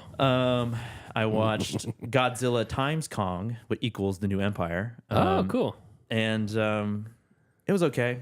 It wasn't. Did it change cinema? No, not really. I mean, you're watching it to watch the CGI monkey lizard fights, but the characters the human characters not great in the storyline. You know, like kaiju vet Dan Stevens. No. His character was a little crazy, a little too crazy. Yeah, he was very tongue in cheek. Yeah, over the top. But it's a CGI monkey fight movie. I know. It's just not. I had a mildly good time watching Mothra. Mothra. Barely knew her. I don't think that's streaming anywhere either. Yeah, maybe you can rent it. I don't think. I don't think it's anywhere. It's still in theaters. Oh yeah. I was getting ready to book a In a Violent Nature ticket, and I was like, they still got Kong X Godzilla times New Empire. Yeah. I watched The Ministry of Ungentlemanly Warfare. The new Guy Ritchie movie. Okay. And Guy Ritchie has gotten to a point where I can't differentiate him from the director of Kingsman, Matthew Vaughn. Oh, really? Those styles now are so similar that I feel like they could just be the same person. Well, I missed all of his Sherlock stuff. I haven't seen any of his Sherlock stuff, and that feels like the opposite of Guy Ritchie. From Snatch and Lock, Stock, Two Smoking Barrels to like Sherlock. Sherlock is a little closer in style to his older stuff. This one feels more like a Kingsman type story, and it's based on a true story. This is starring Henry Cavill as the leader of this a small group hired by Churchill secretly to stop a Nazi boat and really put a dent in their warfare. Essentially, it's like Inglourious Bastards. It kind of is. It is like it's like a silly, stupid Inglourious Bastards. It's like the Mike Myers character from that, except they're all beefcakes. Yeah, it's almost like Expendables. Expendables meets Inglourious Bastards. There's a lot of violence in it. There's one character whose entire shtick is he kills everyone with knives, and he's really good with a bow and arrow. Oh, cool. Rambo. Yeah. And it's a true story about a secret British World War II organization, the Special Operations Executive, founded by Churchill. And they're just a ragtag group of guys who don't play by the rules, and that's what they need to. Yeah, it's all right. All right. But Isa Gonzalez, Isa Gonzalez, however you pronounce it, Isa. She's great. She looks great. All right. Yeah. I don't know who that person is. You would recognize her face. I've seen the name. So that one's all right. What do you go to a star rating? 3. Forgettable. I forgot that I watched it. Oh shit! A ringing endorsement. I caught up with The Dead Don't Die. Oh, cool. Jim Jarmusch's zombie comedy movie. And this was not at all what I thought it was going to be going into it, based on the poster and everything. It's a slow-paced comedy, and it's a very slow-paced zombie movie.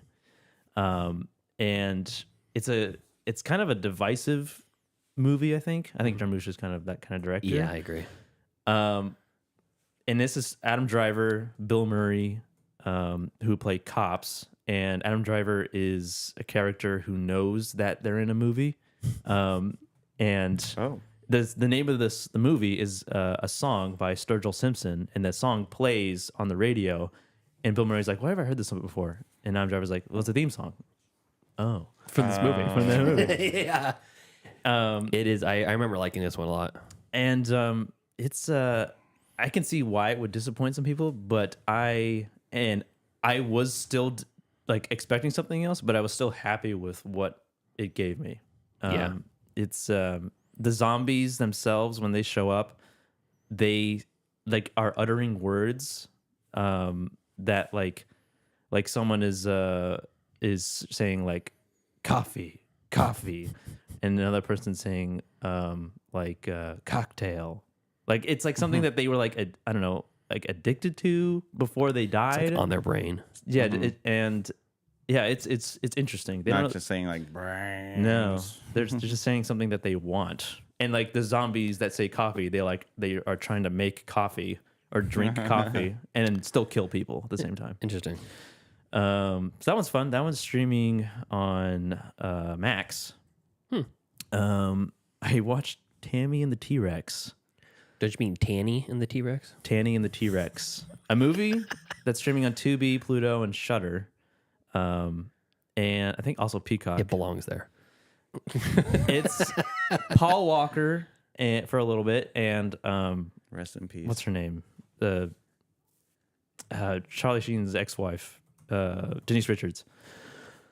And it's like Get Out with dinosaurs. I don't even know.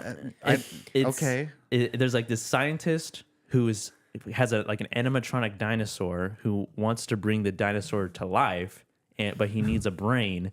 And Paul Walker ends up. I think he gets in a car accident. No, he gets beat up by a lion. I was gonna say he was in a car accident. He gets bullied and kidnapped by this guy who is upset that he's dating Denise Richards, who is this bully's ex-girlfriend. Yeah. And he beats him up, takes him to this reserve or something that has a bunch of wild animals, like a lion and a cougar and a puma. In the middle of the night, and he gets mauled by the lion. Yeah. And he goes into a coma, and he eventually wakes up, but the scientist notices that he's still got a good brain, and he drugs him and takes his brain and uses it to power the dinosaur, and then Paul Walker is the dinosaur for the rest of the movie. Yeah, and it's a T-Rex. Yeah, as the name might imply. That sounds dumb. Yes, it is very dumb. It's very stupid. 1994. It looks like an 80s movie. Yeah. Came out the year after Jurassic Park. And the CGI is almost as good. Yeah, it's all practical effects. It's a really weird and dumb movie, and it's in a video game. The first time I saw it was in a video game, in Justin Roiland's video game that he made. Yeah. And there's a character who's watching this movie. And the movie plays, the whole intro, you can sit there and watch the movie. Oh, yeah, I think I heard about that, yeah. It's called High on Life? High on Life, yeah, that's what it's called. Okay, so don't watch that. It's Sean Whalen is very recognizable in this one. Most recognizable gum line in the business. Yeah. He's that goofy guy. The skinny guy. Yeah, with the tiny glasses. Yeah, yeah. Mm-hmm. I watched Megan. Oh. Megan. streaming on Peacock. I think so. There's an unrated and rated version, I guess. I watched the unrated version. They're the same movie. I think it's just more violent. More blood, yeah. Yeah. Which is it's like Child's Play meets AI, the Haley Joel Osment movie. Because the main character she actually is from Get Out. She's the Daniel Kaluuya's girlfriend. Mm-hmm. She's the main character, and she's a tech. She's a scientist or an engineer, and she's engineering this almost like a nanny doll type thing. Yeah. that is AI powered and can adapt and learn things. Which is where we're headed in real life, apparently. Yeah. And she designs this doll to take care of her niece, whose parents both get killed in a car accident, and now she is her guardian. And to try to help this young child with her trauma and PTSD and sadness from the grieving process, losing of her parents.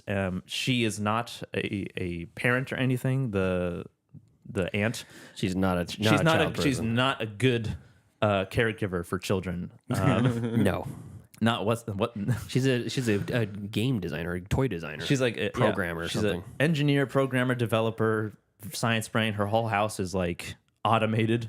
Yeah. She's got her own version of an Alexa that she made.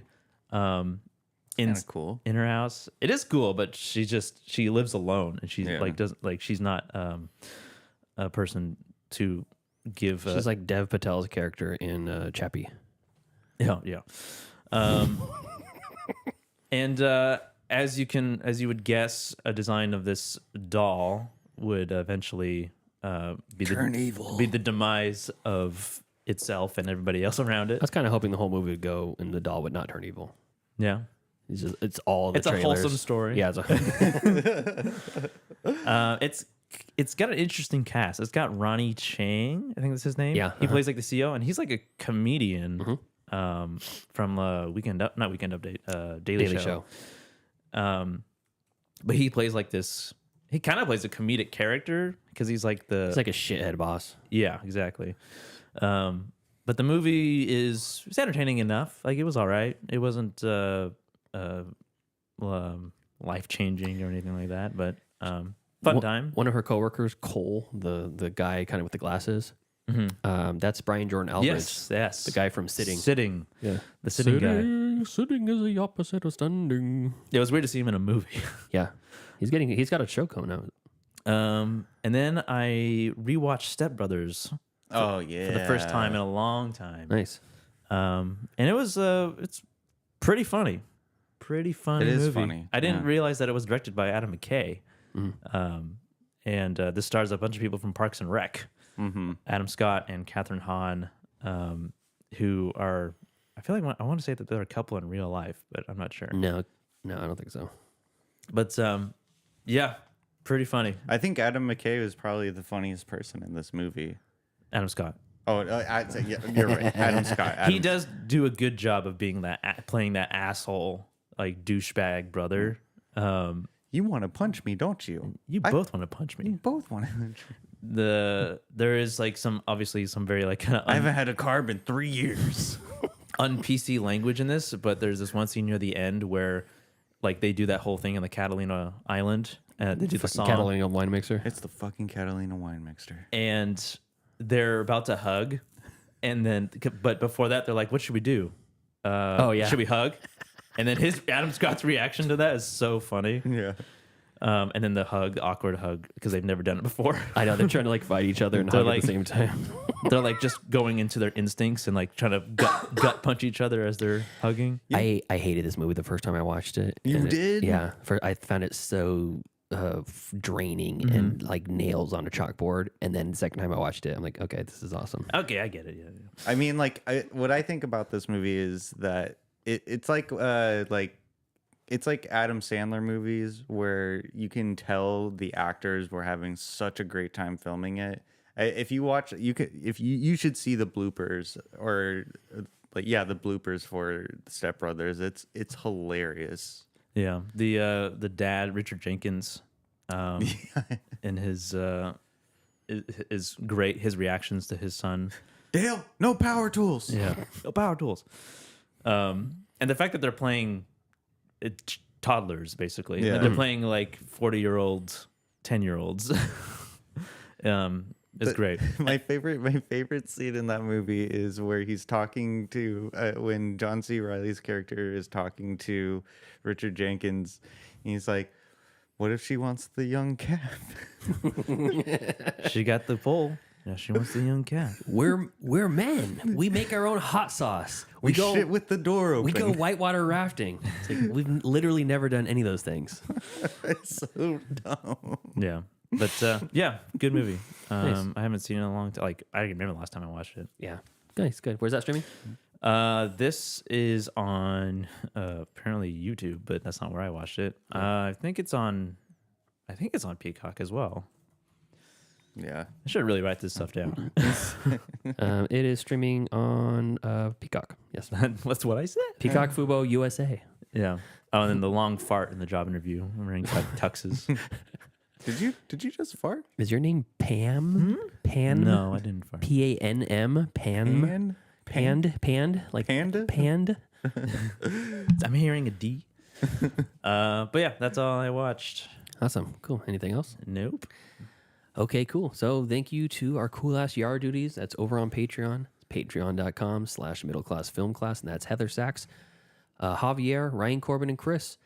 And if you want to support us on the Patreon, hit up the website. $5 gets you on the wheel. I wanted to talk with you guys now that we're both here about maybe restructuring how we spin the wheel so we can get more Patreon picks out there. Oh, okay. Yeah, good. Because we had some in there that have been in there for a while. Yeah. But either way, again, thank you so much for joining us today.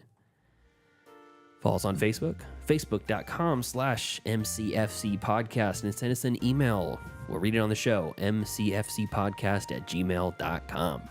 And follow us on Instagram at Middle Class Film Class, and leave us a voicemail, why don't you, at 209-730-6010.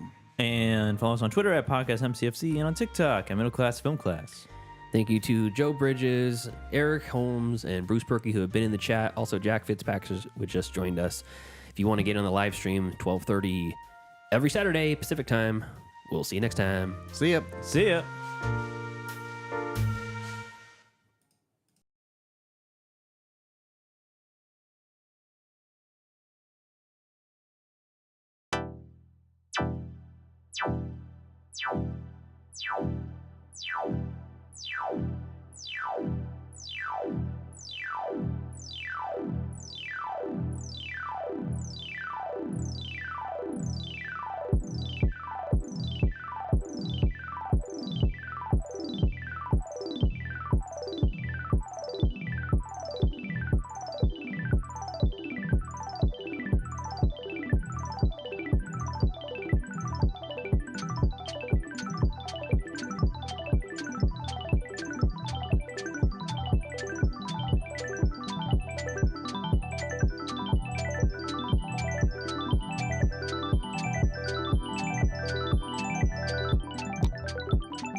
Oh, it's time for class.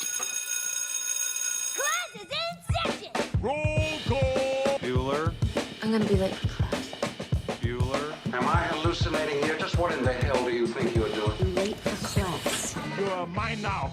You belong to me. Did you study for the test? No more complaining. No more Mr. Kimblett to go to the bathroom. Nothing. There is no bathroom. Hello, classmates, and welcome to another episode of Middle Class Film Class Movie Review Edition. I'm your host for today, Joseph. I'm Peter. And I'm Tyler. And this week, the Wheel of Destiny landed on my pick, Oppenheimer. All right. Time for Oppie. Just to spite Tyler. That's the only reason I put it on.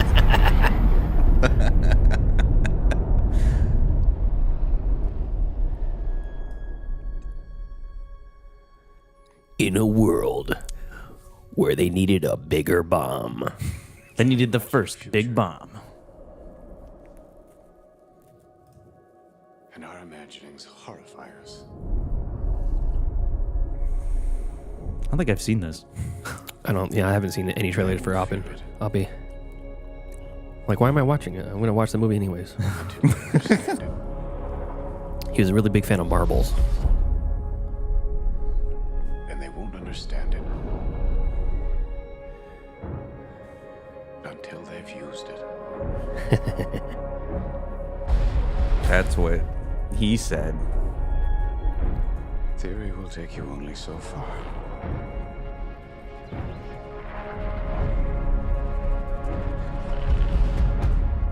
I don't know if we can be trusted with such a weapon.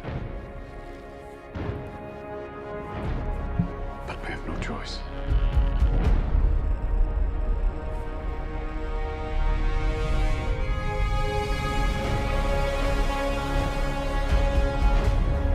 Is anyone? Now this is epic. Ever going to tell the truth This music was definitely made just for the trailer. I don't remember this about what's happening here? version of this song in the movie. Yeah, I don't think that it is. Probably just from the soundtrack, not used in a scene. Oppenheimer. Is this the Oppenheimer. the IMAX formatting? Possibly. It kind of looks like it. Oppenheimer, directed by Christopher Nolan, written by Christopher Nolan and Kai Bird, Martin Sherwin, starring Cillian Murphy, Emily Blunt, Matt Damon, Alden Ehrenreich, Jason Clarke, Macon Blair, Kenneth Branagh. Keep it going. Keep it going. Josh Peck, that guy from Josh Pig. Oh my God. that guy from Diary of a Wimpy Kid, Robert Downey Jr., a bunch of other people. Michael Angarano. Casey Affleck at one point. Yeah, Matt Casey Damon. Affleck, yeah. Matt Damon. Matt Damon and James Darcy. James Darcy. Yeah. Darcy. Darcy. Yeah, and this is a movie about it's a biopic, a retelling of the story of Oppenheimer and his involvement in the Trinity test and the development of the atomic bomb that would lead to the bombing of Hiroshima and Nagasaki and The famous movie producer? yes, Nagasaki. Hiroshima, Nagasaki? Yeah. It's actually yeah, my God. From Windy City Heat. Yeah, and it's also based on The director of Humor. it's all based on a book, and I saw called like I can't remember what it's called, but it's based. This version of the story is based on the book, and this is it's come out last year, 2023, and this is mine and Pete's second time watching this, I believe, right? Tyler's first time watching it. Yep. And like I said, this is the only reason I put it on the wheel was to get him to watch it. Yes. For some reason, he just was trying to die on a hill in which he didn't watch the movie.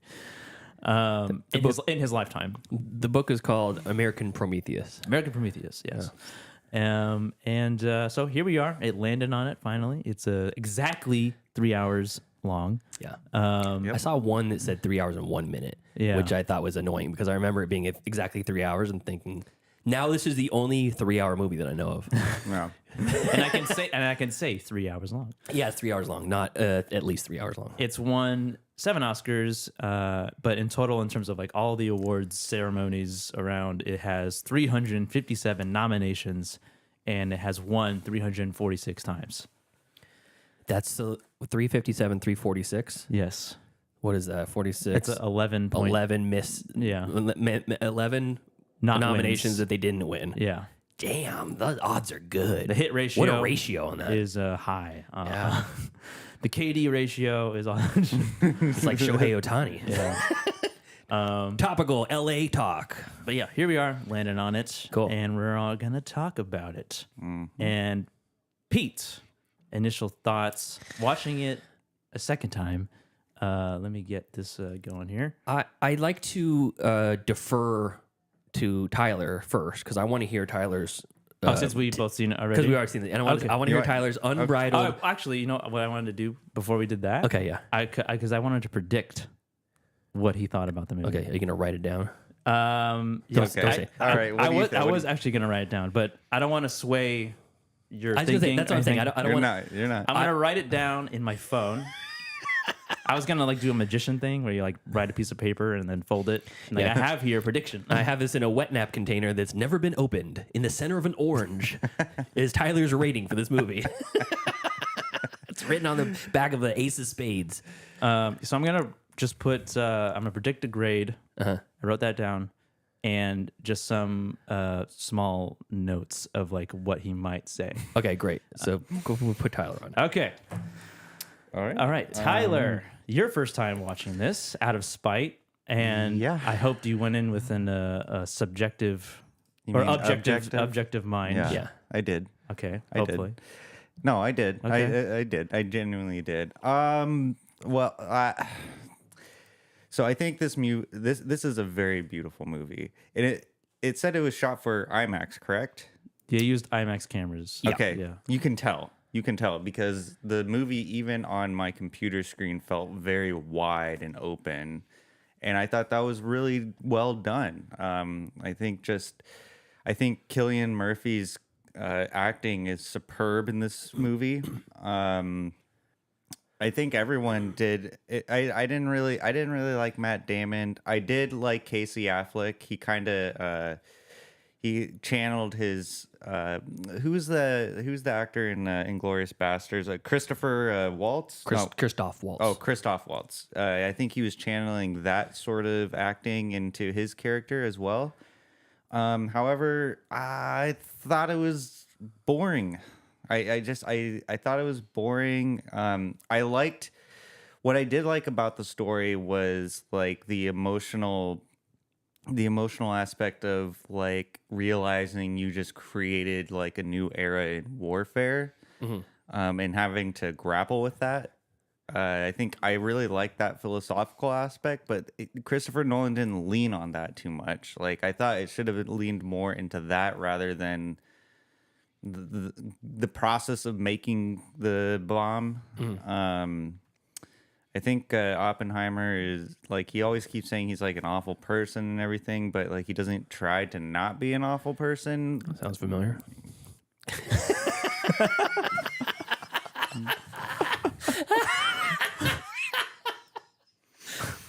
Okay.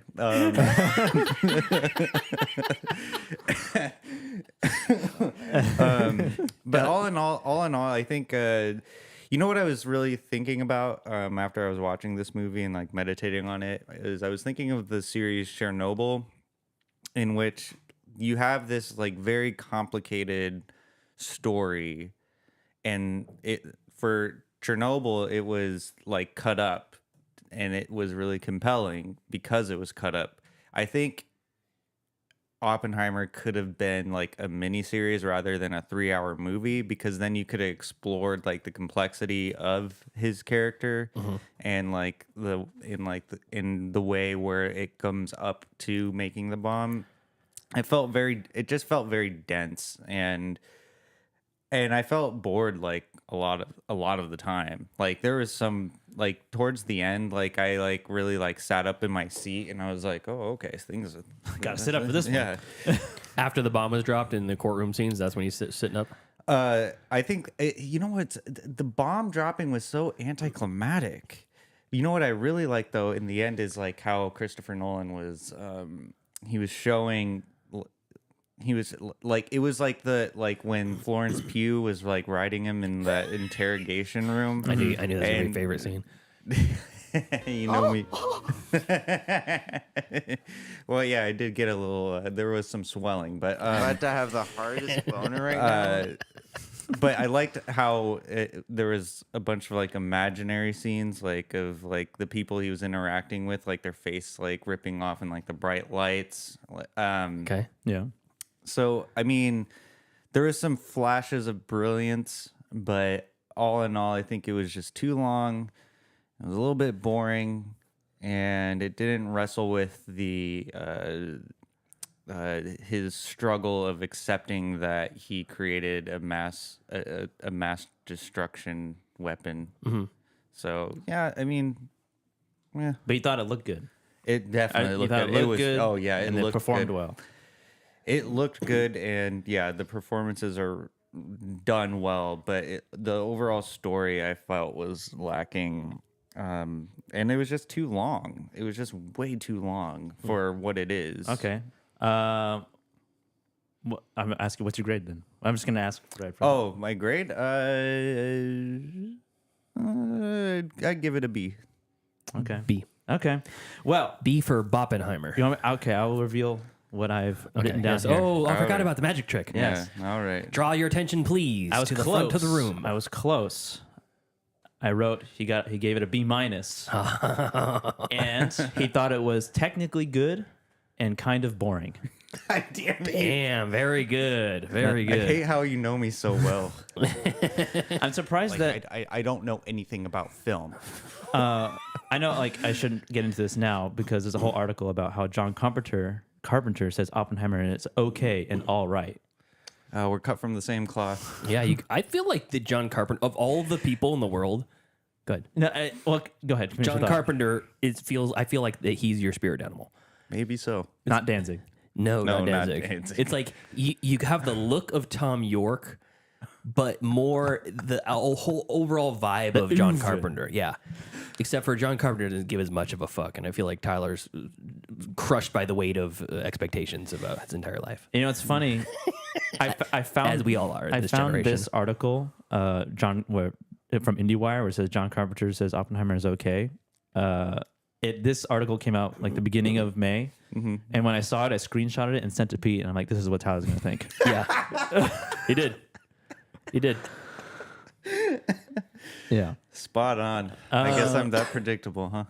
No, we just know you really well. Yeah, and there's nothing wrong with that either, because I know a lot of people, like Matt Stillman says he hates the script. He's like, it's a bad script, and just in general. And it's like, I have my own thoughts about that. I'll save it for a little bit later. But what I was thinking though when I was watching this movie was this would be a good IMAX movie to watch. Oh, it was. Yeah, like it was. I was like, just even on my computer screen, I was thinking to myself, man, I wish this was IMAX. Damn, if only this was in theaters. Timax. But yeah, so yeah, a solid B, technically good. All right, Cillian Murphy killed it, and I hope to see him in a better movie, in a main role again. soon. Yeah. Okay, Pete. Then let's go to your initial thoughts. So again, my second watch, and in the theater, I was get ready for this, David. I was blown away by the visuals. No, it was it was a technically gorgeous and like a spectacle film. You know, people talk about Lawrence of Arabia or Spartacus as like these spectacle films, like they're so large scale and so sweeping epics or whatever. Gone with the Wind, had that one shot where she's looking back at all of the injured soldiers, seemingly miles of injured soldiers, and it's like it's shocking the scope. In this one, there's not a lot of individual scenes that are like that, but excuse me.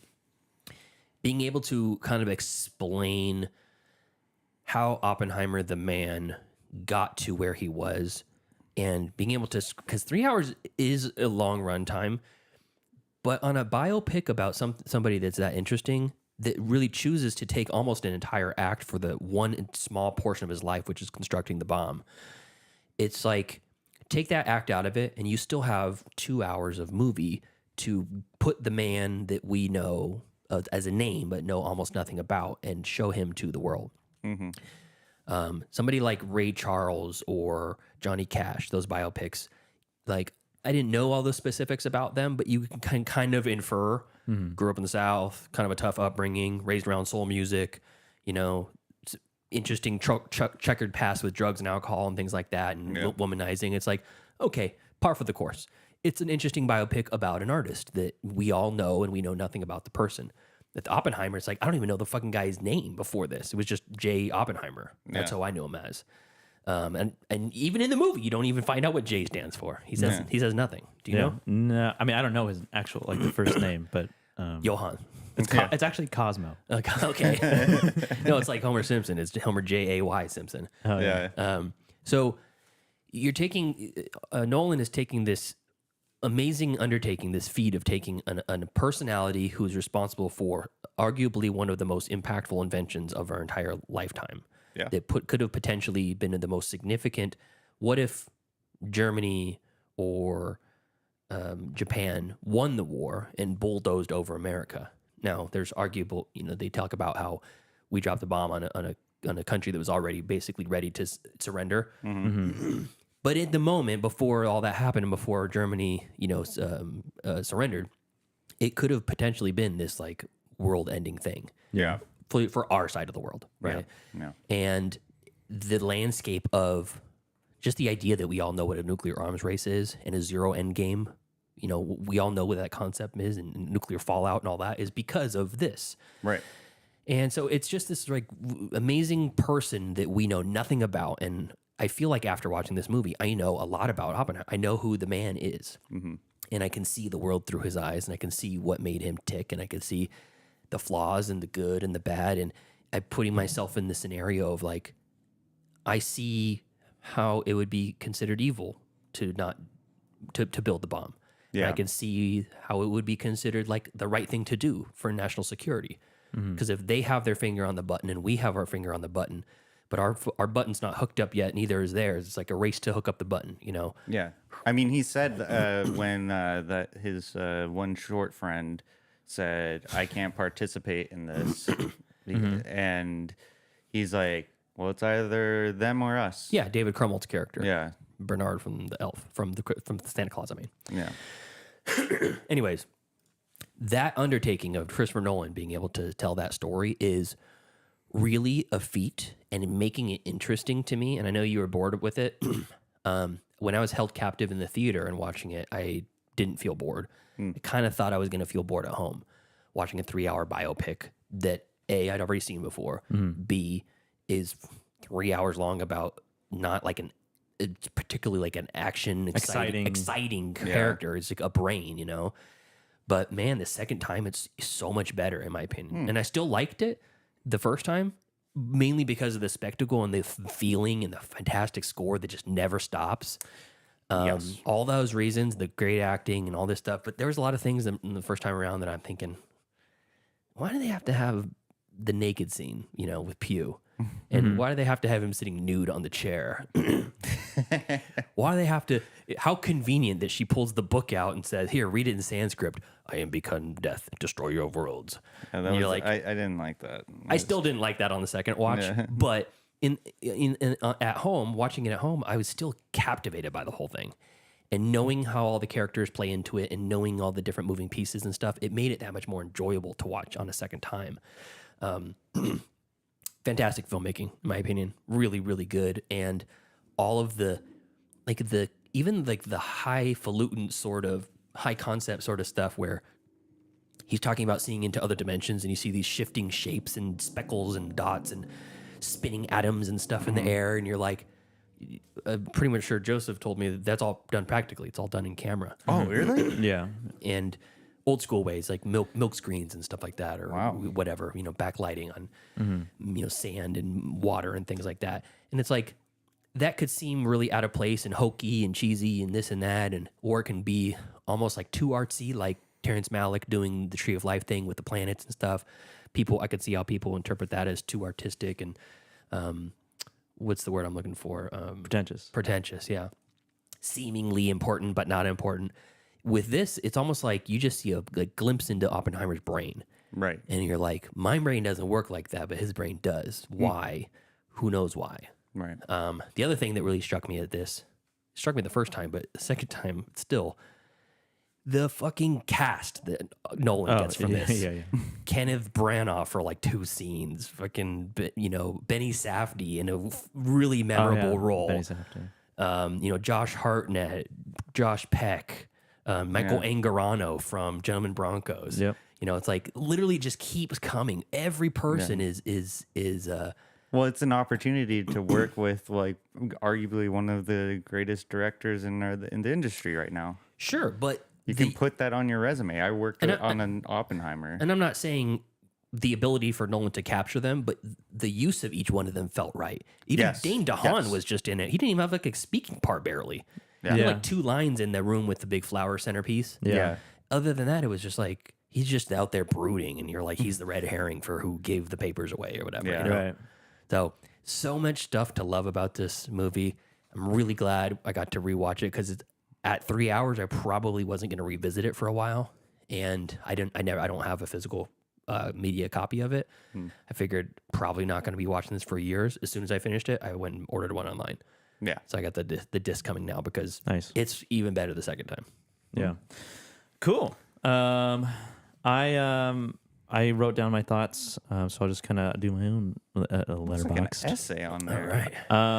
Yeah, a lot to say. I got a lot to say. So kind of similar to what Pete said about watching it the first time and being kind of just blown away by the spectacle and the imagery of everything and the score and as how I would say bombastic presentation of everything. Bombastic. Coming out of the theater, I was very impressed by this movie. It was a lot of information and dialogue. It was very kind of overwhelming the first time because it's just about this guy's story and his life and development of this project and everything. So it's just like information overload. And so it was kind of hard for me to retain everything. But the movie left me with a feeling of dread, much like what Oppenheimer himself is feeling at the end of the movie. And on this rewatch, it was a lot easier for me to absorb everything since I know where it's going to go. Right. And all of the context for everything. And something that I didn't realize watching the first time was that there are two things about this movie that it does a lot of things well, but it definitely does these two things very well. And it's the editing and the performances of this movie. Yeah. The editing, Oscar winning, by the way. Jennifer Lame, I think is her name. The editing of this does a great job at keeping the pace of this story without it getting stale or boring. And there are not many scenes in this movie that are very long. Once you're in a scene, it's only there for a few minutes, and then it just cuts to the next scene, and then the next scene. They keep the pace really strong. Yeah, I did notice that. It's very like this. It just kind of keeps it like as soon as it starts to get maybe a little too long, it goes to the next one, and then it goes to the next one. And there are definitely like longer scenes, like some of the courtroom scenes that are a little bit longer, and him in that room being interrogated, which is not a trial, but. I like how it goes spins just a bit there and then back. Yeah, a bit and back. Oh my god, it's like the waves on that device thing when they find out that the atom splitting. That's how. Oh my god, Christopher Nolan is a genius. So yeah, the editing does a great job at keeping the pace of the story. So along with the editing, the consistent score, the music throughout the movie kind of makes the movie feel like it's just one long montage. What I've noticed about Nolan and his movies and some of the scenes in his movies, not just this one, is that he likes to put a lot of buttons at the end of some scenes with dialogue, and that kind of goes with, like I said, a lot of his movies. Like the movie's winking at you, saying like, "Wasn't that line so clever?" Yeah, there's some of that. Or some of the presentation of some lines where Oppenheimer is talking to the one student that he has. Yeah. And he's like, how can this happen and this happen? It's paradoxical, yet it works. Theory can only take you so far. Yeah. But that would be like one kind of like, I guess, gripe with just like Nolan's writing in general. But this movie does a really good job at showing like the horrifying consequences of what happens to somebody's psyche when. Oh, I'm still unspotted. No, it's all for naught. No. I just wanted to take my headphones off for a second. Yeah, but this movie does a good job of showing like his inner turmoil and the things that he starts questioning himself because he's so focused on just the science part of it. Yeah, and like doing something that would be this big of an achievement that could mean something this big, but not going further than that and realizing what the consequences could mean after he's done with it. Yeah. And they do a good job at like kind of foreshadowing that when I can't remember which character is like they need us now, but not after we're done. You know what I mean? Yeah. So it does a good job thinking about like putting us in the mindset of him when he's after they do the test and he's seeing or having essentially visions, and they do that really, really cool effect on him in that speech where he's saying these things, but inside of his brain, it's like with the visual effects and the visions that he's having with like the burnt corpse on the bottom, and is really, really effective. And the way this movie looks is fantastic. So yeah, I would agree that this was it's 3 hours long. It didn't feel like 3 hours long when I was watching it. Yeah. So I thought the Albert Einstein actor was fantastic. He looked like Albert Einstein. Go figure. Like that's actually him. It'd be weird if you look like. It is. It'd be weird if you look like Denzel Washington. Yeah, that would probably. They're like, weird. but he can play the part. Hey, He German accent. Scoot over a little bit. But I think Scoot over a little bit, Tyler. Oh, what? Scoot over a little bit. Just a little bit. There you go. There you go. All right. You guys are you're wiggling out of your spot over there. Oh, how? There you go. Got the wiggles. I think I wanted to have more focus on his internal struggle of creating a weapon of mass destruction. I feel like he spent a lot of time with that. Well, I was gonna say, even though there was like not really any internal dialogue, Cillian Murphy's like he emoted so well at like you don't need the internal dialogue or like you wanted VO. Yeah, or something. I don't know. He's like, I don't think this is a good idea. I know he's like, what if this general turns him back, stabs me in the back? But yeah. That level of writing. He keeps thinking theory can only get you so far. Maybe I should get this. But but at the end of the day, though, Cillian Murphy emoted so well of someone who was struggling with like what he had just done, because there's also a line. I can't remember who said it. Someone said, Oppenheimer, you couldn't even run a burger stand. Yeah. And he's like, I know, I couldn't, because he's only good at science and stuff. And so, well, he's also not good at math. Him and Einstein both are bad at math. Yeah. Which is, I think it's a good message to have, because I feel like people put too much pressure on themselves. So like, I'm not a good artist. I can't draw. I'm dumb. Yeah. Or, I don't know math very well. I'm dumb. Yeah. Like, lean into what you are good at. Yeah. Making bombs. He's also not good at, I mean, they say it earlier in the movie, he's not good at the practical part. He's good at theory. Yeah. But he leaves it into other people's hands to do the lab work. He's a manager. Yeah. Yeah. He's a project manager. Yeah. And so I think Cillian Murphy really like emoted well, like with like those like close shots of him like staring, like contemplating like what he's doing. I'm sending this episode to Gossip Girl. She is gonna be pissed. Yeah, I bet she would be. And well, she hasn't written in a while because I started editing the likes out of the shows. I don't know if you noticed that. Had I been saying like a lot right now? Yeah, for the last 2.5 hours. My apologies. I thought I was doing so well. Just say what you need to say. Excuse me. That's that sriracha. It's like self-editing. You don't have to say, that's interesting, and here's why. Just say why it's interesting. I thought he emoted very well. Okay. As someone who's struggling internally by making a weapon of mass destruction. Because he understands the physics of it. But you said that you wish they showed more of that. You like what you were given, but you wanted more? Well, so I did want more. I wanted more of his personal life rather than... It was all the whole thing was his personal life. No, like... It's called Oppenheimer. It's a biopic. It's not about the bomb. I mean, a big chunk of it is, but even that you're still... His civilian life. Get the court stuff out of, and then get the interrogation stuff out. You didn't like the courtroom stuff? Except for the Florence Pugh part. You keep that in. But creep. No, I didn't like the court stuff at all. I felt like it added nothing to the story. But it's a huge part about his legacy. I don't care. Then you're watching a biopic, my guy. No, I only want to know about part of his life, not the important stuff. Exactly. Instead of the court That's stuff exactly what I'm saying. And what the consequences and results of him doing this were, I'd rather see him. What does he like to do on Sunday mornings? I know. I want more of the scene where he's in his room throwing glass against the wall for some reason. That was cool. Speculation about what that meant. I have my own theories. He's learning about gravity.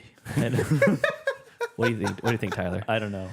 I think that he was testing. Yeah, just I don't know. I don't have any theories. I think he was just doing it for fun. Some science fun stuff. Science fun stuff. I don't know. Well, there's the scene when I'm sure there's a significance to it. When he first meets Emily Blunt, he talks about how everybody accepts that solid matter is solid, but in reality, our atoms are just clashing against each other. Yeah. And in theory, if you actually look into like molecular structure and whatnot, like an electron is not a solid state; it's a cloud. Yeah. So in theory, at any given time, the randomness of the electron cloud could allow something to pass through something else. Yeah. Mm-hmm. That's basically the idea behind Buckaroo Banzai Across the Ninth Dimension. That's what they basically say. It's like, we're going to vibrate the electrons at just the right frequency so you can pass through the other dimension. Yeah. I think he's like throwing it up against the wall. But he's like, one of these days it's going to go right through. That's what I think. It could be. I mean, I like that. I like that one. I haven't seen Buckaroo Banzai, but we reviewed it for the show. Yeah, but we didn't watch that. Oh, you didn't? No, it was a fan pick. Someone else watched it. Oh, okay. I watched it for that, and then I think Tyler did. Yeah, I too. watched it. I think You're right. That was Mike's pick, Mike Ross. But there is. I don't think it's that, because I've seen something else where it's like we can get through this wall if we vibrate at the right frequency. Yeah, exactly. I can't remember what movie it's from. It's from a lot of stuff. I've seen it a number because it is. I know what you're talking about. It's theoretical physics. I mean, it's like the idea that electrons. I think it's electrons, or is it photons? They have two different states. If you're looking at a photon, it creates works like a sine wave. Yeah. Middle class science class. If you're not looking at it, it works like an abstract sort of wave. I'm not sure. Yeah. But it's like the fact that somebody is watching the photons changes the way that they move through the atmosphere or whatever. And it's like there's so much theoretical bullshit and all like an actual practical, because you can measure that. That's a practical, function. But before we get into any further, a couple things. Steven is in the chat hey, Steve, from Montreal. What's up, buddy? He says Oppenheimer's a 5-star shebang. He saw it on IMAX. Absolutely. Nolan just aced it with the sound and the silence. And then I wanted to read a couple of, not read reviews, but just give some ratings from some listeners of the show on Letterboxd. Oh, okay. Matt Stillman, 3 stars. The outdoor scenes and sound were impressive, he says. That's funny. Stu from Stu World Order says 4 stars, and he has a review on his website. Listener Dallas says 5 stars, lives up to the hype. Despite knowing the source material, I was still covered in tension, sweat truth through the whole thing. Jacob Berghardt, writer director of Headcount that we had on the show, the brother duo. Yeah. 5 stars. How to blow up a pipeline origins. Mitch Burns, 4.5 stars, and he has a very long dissertation about this, but he loved it. Binge Lord Dan, 4.5 stars. A 3-hour movie that's riveting is something special. The sound design is spectacular. Though I've never been a fan of Nolan's sound mixing, that still doesn't detract from this experience. Joe Bridges, 4 stars, added it to my 2023 best of list. Nice. And added it to his updated Oscar Best Pictures ranking list, which I have right here. He has it put at the 18th best picture of all time. Okay. You want to guess what number 1 is? First of all, I got to think of a best picture. I don't know. Just tell us. Everything Everywhere. Casablanca. Oh. Everything Everywhere was just past this one. It's number 19 on his list. Oh, okay. And then just before it is, coincidentally, Lawrence of Arabia. And the Bridge on River Kwai, which we cover on the show. Yeah. Something about the way the movie is presented. It's presented in color and it's presented in black and white. And what it means, the scenes that are in black and white are objective and are essentially the facts of the story of what actually happened. And everything in color is subjective, essentially Nolan's interpretation of everything. Okay. His adaptation of the book. Oh, because we don't have privy information in Los Alamos. We don't know what happened in there. 100%. Exactly. No. And because I'm pretty sure that it's Oppenheimer, there's a recording of him reading the I Am Become Death. Oh, there is. Yes. I've heard it. But there is not, to our knowledge, he did not say it during sex. Oh, yeah. Yeah, he may not have. And that maybe. I wish he would have, though. But so that's like that interpretation, like in the movie and how it's presented, which was a very intriguing and interesting way of doing it. Like that's certainly a way. She's like, hey, come here, egghead. Let me. Maybe she gets off on the intellectualness of him. Possibly. Yeah, you know what? That character was very Gene. It was very frustrating. Gene. It was very frustrating because she had bipolar disorder. Oh, is that what it was? I don't know. She just seemed like she did. Because she would always call him to hang out with romantic intent, and then she would reject him She's like- immediately when he would come over. She'd say, "Why do you keep calling? You can stop answering." She's like, "I'm always going to answer. I'm always going to call." Yeah, I know. It's toxic relationship, classic toxic relationship. That is classic toxic relationship. I really like the music in this movie, though. I thought very good. And there was always a score playing. Pretty much. It's nonstop. Yeah, and it really always set the mood for each scene, and it was subtle. It wasn't overbearing. It was very subtle. It wasn't like you. Oh, there we go again. It wasn't. What? That it was saying like oh it wasn't overbearing. It was perfect background music setting the mood essentially for the for what was playing out. I also like that Los Alamos was like its own character. A love letter. A love letter. Bomb making. Yeah, that was very interesting. What I also really liked about this movie was the essentially Nolan's version of like telling us like this whole movie is like based on a true story, obviously, but it's also like it's like a cautionary tale, but the tale has been told in real life. That's just history, baby. And we are living the post bomb making life. You know, like kind of what you said earlier about like, well, what if Japan hadn't? Or what if they had developed a bomb before us? You know, like what kind of would we be living in? But because he was on our side, essentially, this is where we are. Hitler sealed his own fate by kicking all the Jews out. That was all the smart Jews out. They came work for us. That was one of my favorite exchanges in the movie too, where he's talking to Matt Damon, and Matt Damon said something along the lines of like they're already ahead of us. And then Oppenheimer, like a light bulb goes off in his head. Yeah. And he said, well, we have a foot in the door already. And Matt Damon's character is like, why? Because of Hitler's hatred for the Jews. Yeah. So he won't work with Jewish. Yeah. Hitler's like, oh, dude, you moved it. I did? Yeah, you did. Oh, I'm sorry. Whatever. Oh, that's a Jew. Oh. Unintentional. But at the near the end of the movie, and sometimes like during the third act, there's like visions of like the world essentially being encompassed by fire. Oh yeah. And what I really loved was the end, because like at the same time being a real life cautionary tale in which it already happened, this is the next worst case scenario which this is what now is possible in our real life, and that we could just completely destroy our atmosphere. Yeah. And when they're doing the test and he learns that the chances of it's a non-zero chance atmospheric ignition is near zero. Yeah, it's telling me there's a chance. He's like Matt near Damon zero. What do you expect to get with just theory? Zero, preferably. Yeah. Yeah. Theory can only get you so far. Which means that chance is still near zero nowadays. And if one just gets launched, then that chance is still very.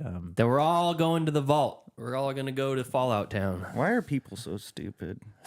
Why are people so stupid? I don't get it. They're so smart. This was what I was thinking too, watching this movie, is that like war what is it good for? In conflicts. War should be illegal. In conflicts like between countries and nations. It's like, why? Get over countries and nations. Huh? Yeah, it's just why? Why? Like, what are you guys fighting about? I think I don't. But I mean, what do you like, mean it's why? all, What do you mean why though? Well, just why is that confusing to you? Well, it's confusing because why can't we just get along? Go about our day? I think they have a song about that. It's called "Why Can't We Be Friends" by War, the aptly named War band. What is it good for? Yeah. So I don't know, like this movie, because there's people like Vladimir Putin in the world which want to basically take over the world. I just don't understand people like that. He's probably what I'm saying. I don't get it, man. He doesn't think he's evil. Or maybe he does. I don't know. No, he doesn't. But you know what's really funny is There's a I video. have a childlike naiveness. There's a video of Putin being gifted a like Burmese mountain dog or something like that, puppy. Okay. He's being gifted by the prime minister of Belarus or whatever. He's kind of like his little bitch. Like his side piece, along with Trump. Yeah, exactly. He just slurping off Putin all day. Okay. And he brings him a puppy, but when the prime minister pulls it out of the cage, he does it by the scruff of his neck. He's just holding it. He's like, "Hey, look at this!" And in the very real sense, it's okay to do that because that's how parent dogs pick up their baby dogs. But it looks terrible, and it's a big fucking puppy. Yeah. So he's holding it, and the dog's just like this. Kind of floating around, and Putin, the first time I ever seen him show affection to anything, he's like, "Ugh." You can see it on his Give me face. the He's like, dog. "Give me the dog." He's like, "Don't hold it like that." Yeah. And They then have common ground. I know. Who knew? He's actually a person. Maybe we can end the invasion of Ukraine by giving him a puppy. Maybe Somebody hopefully. already did give him a puppy, obviously. Yeah, and it only We'll made give him another one. It only made it worse. It only made it. Usually I feel like war happens or starts because there's one country who's like, I want to take your country now. Pretty much. It's just stupid, man. It's like the retaliatory efforts against the people who are trying to take your land. So that's what this. But why is it your land?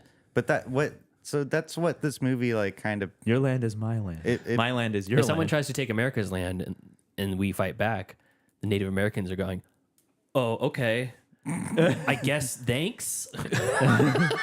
But also like my point about AI, it was an inevitability that we would create a weapon of mass destruction. Like it was always gonna happen. Is AI? Are you saying AI is the weapon of mass destruction? It's a slow death. It's a slow death. It's just I think happen again, like capitalism, again and again and again.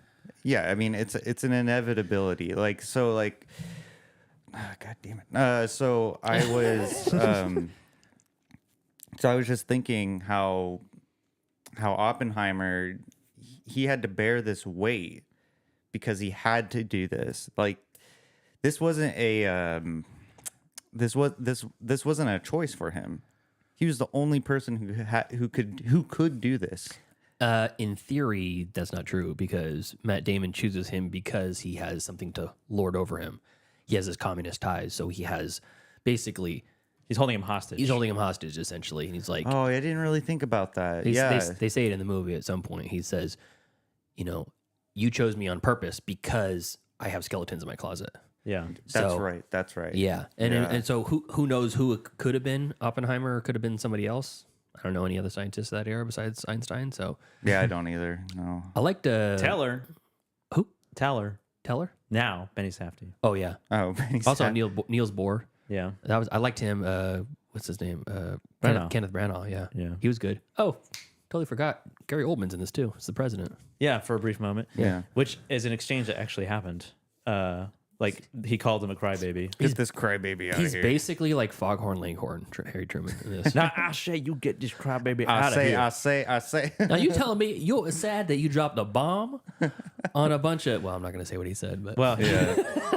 He does make a good point though, because Oppenheimer justified for feeling the way he is, but he is not responsible for them dropping the bomb. He's just responsible for creating it. It's Churchill, not Churchill. Truman is like, you think they care about who made the bomb? You think that's what they were thinking when it was dropped? Oh yeah, that's a good point. Yeah, but still, it doesn't. I was so frustrated. They're like, "Damn you, J. Robert Oppenheimer." J. Whoever Robert Oppenheimer. Oppenheimer. Yeah. Mendoza. But I thought Truman, like he was such a jackass for saying get this crybaby out of here, and it was such an apathetic way to look at it. And you know what? Also, what I was thinking, how just like scary is when they're talking about, well, we can't do it on the city because Japan, that's a culturally significant place in and Japan. I honeymoon there. Also, I honeymooned there. Yeah. Yeah, and I honeymoon there. What? Kyoto. Yeah, so you guys are talking about killing 70,000 people. They're only estimating. They actually think it's less than that. They think it's going to be like 20,000 or something. Yeah. That's still a lot of people. That's women and children. Like, so that scene is a perfect one to get into a little bit because, for my money, that's the most terrifying scene of all of the movie. Yes, they're sitting in the room, and it's I don't know, 15 people maybe. Yeah, it's like 10 to 15 people that are responsible, basically deciding which 10 to 200,000 people are going to get killed by these bombs. Yeah. And the one general makes a really good point. If in theory, if it's inevitability that they're going to draw out the war, because the Japanese at the time, the culture was never surrender, sacrifice yourself above all else, and kamikazes and all that, blah, blah, blah. If they're going into an island hopping military or mission or whatever, which is exactly what they would have to do. Hop from island to island. They got, soldiers at all these islands and stuff like that. It would be a long, drawn out, bloody, deadly battle that probably would have about the same amount of casualties if they're from their projections, 20,000-ish. They're like, we can do that, and it's going to lose the same amount of Japanese people, but we're also going to lose a ton of Americans with that. Or we can do the bomb, and we're going to lose the same amount of Japanese, but not an Americans. Yeah. And the shitty part about that is that you're guaranteed, you're planning for the civilian casualties at the same time. Yeah. Because they're not going to warn them, And it's, and I get what they're doing. It's good. Don't drop it in the city center. Drop it over this military area, blah, blah, blah, blah, all that stuff. But the cavalier conversation of it all, the bureaucratic evil of it is so haunting. And that one line where he's like, me and my wife went on our honeymoon there. So it's like, fuck you, dude. Yeah, seriously. What a cunt, Have you seen the miniseries, The Pacific? No. It's by the same guys who did Band of Brothers. No. They cover the skirmishes and battles in Japan, and it's brutal. Yeah, like those guys. I've listened to some hardcore shit. history, and there's a lot of good stuff on there. Yeah, though. there is some hardcore shit that was happening in the Pacific, and I think, I agree with you. The cavalier conversation about it, and we're not talking about like 100 people or 200 people even. It's like in the double-digit thousands. It's in 5 digits. Yeah. Yeah. It's it was very it was unnerving, disturbing to hear these guys talk about it because they're essentially also being racist. Yes. And like, well, we can't sacrifice American lives. It's okay if we kill 70,000 Japanese people. That's the nature of war, though. I know. Kill the more people on their side, not less people on our side. Yeah. I don't know if that's considered. I wouldn't consider that racist. I would consider that it's just the nature of war. I think because if it was a civilian war, they'd be saying the same thing about let's kill a bunch of Southerners instead of Northerners, and that's not a different race. I think I mean also what this movie briefly mentioned it the fire bombings in Japan. I think it killed more people than the bombs in Hiroshima and Nagasaki. Fire bombings? Yeah. The U.S. Military dropped napalm on this like old Japanese city, and because all of their buildings were wooden, they burned up very quickly and burned up a lot of people. I don't know. I don't quote me on like if that had a higher kill count or not, but like it was an atrocity. Yeah. That was committed. That's not really talked about as much. Yeah. The Louis Strauss's storyline, Robert Downey Jr.'s role in this movie, as he was just like the head of the Atomic Commission. Yeah, AEC, Atomic Energy Commission. Yeah. I think is what Yes, it stands yes. for. And he brought in Oppenheimer to, I can't remember exactly what it brought him in to do, but then like the first day he's there, he misinterprets what Oppenheimer is like having a conversation about. It is so funny. And then what I didn't notice is that whole thing comes around at the end of the movie. That scene is revisited like 4 times. Which essentially is the starting point of the, not indictment, but like the trial of Cillian Murphy takedown of Oppenheimer, and step 1, embarrassing him in court. Step 2, the duck pond. Yeah. What did he say about me to Einstein that made Einstein not want to look at me? It must be about me. What a loser. The interrogation, like Jason Clarke playing the very intense interrogator, was really, really good. When he's really like going in on Oppenheimer and like towards the end of the movie, questioning him, and they're like Jason Clarke's is just getting more and more like louder, and like not letting him answer basically. And then paired with the visuals of like the extremely bright lights and really well done. And Macon Blair is his representation, I guess, as his lawyer. Oh yeah, I forgot Macon Blair. Completely unfair not trial. Kangaroo court. Yeah. It's a kangaroo court. Yeah.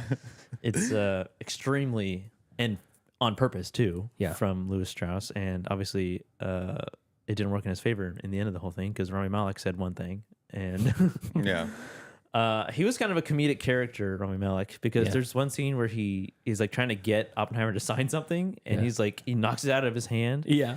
And there's a shot of Rami Malek like standing back up into frame, and his eyes, he's just like, he goes like this. Yeah. He was like a quiet little worm. Yeah, little mousy guy. Yeah. But he ended up coming back in Oppenheimer's favor. And helped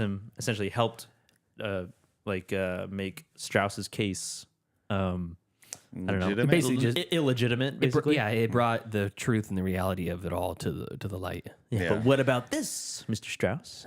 Another couple actors that we never even mentioned at the beginning. Matthew Modine, Joker from Full Metal Jacket. Yeah, he's an old man. He's an old man. Yeah, I was gonna say he's old. He's an old man. And then Macon Blair, great, love to see him and stuff. And David Dastmalchian. Yes, as the guy who essentially was the second level of starting the whole investigation. He gets the information leaked to him, and he starts the investigation. The Kangaroo Court.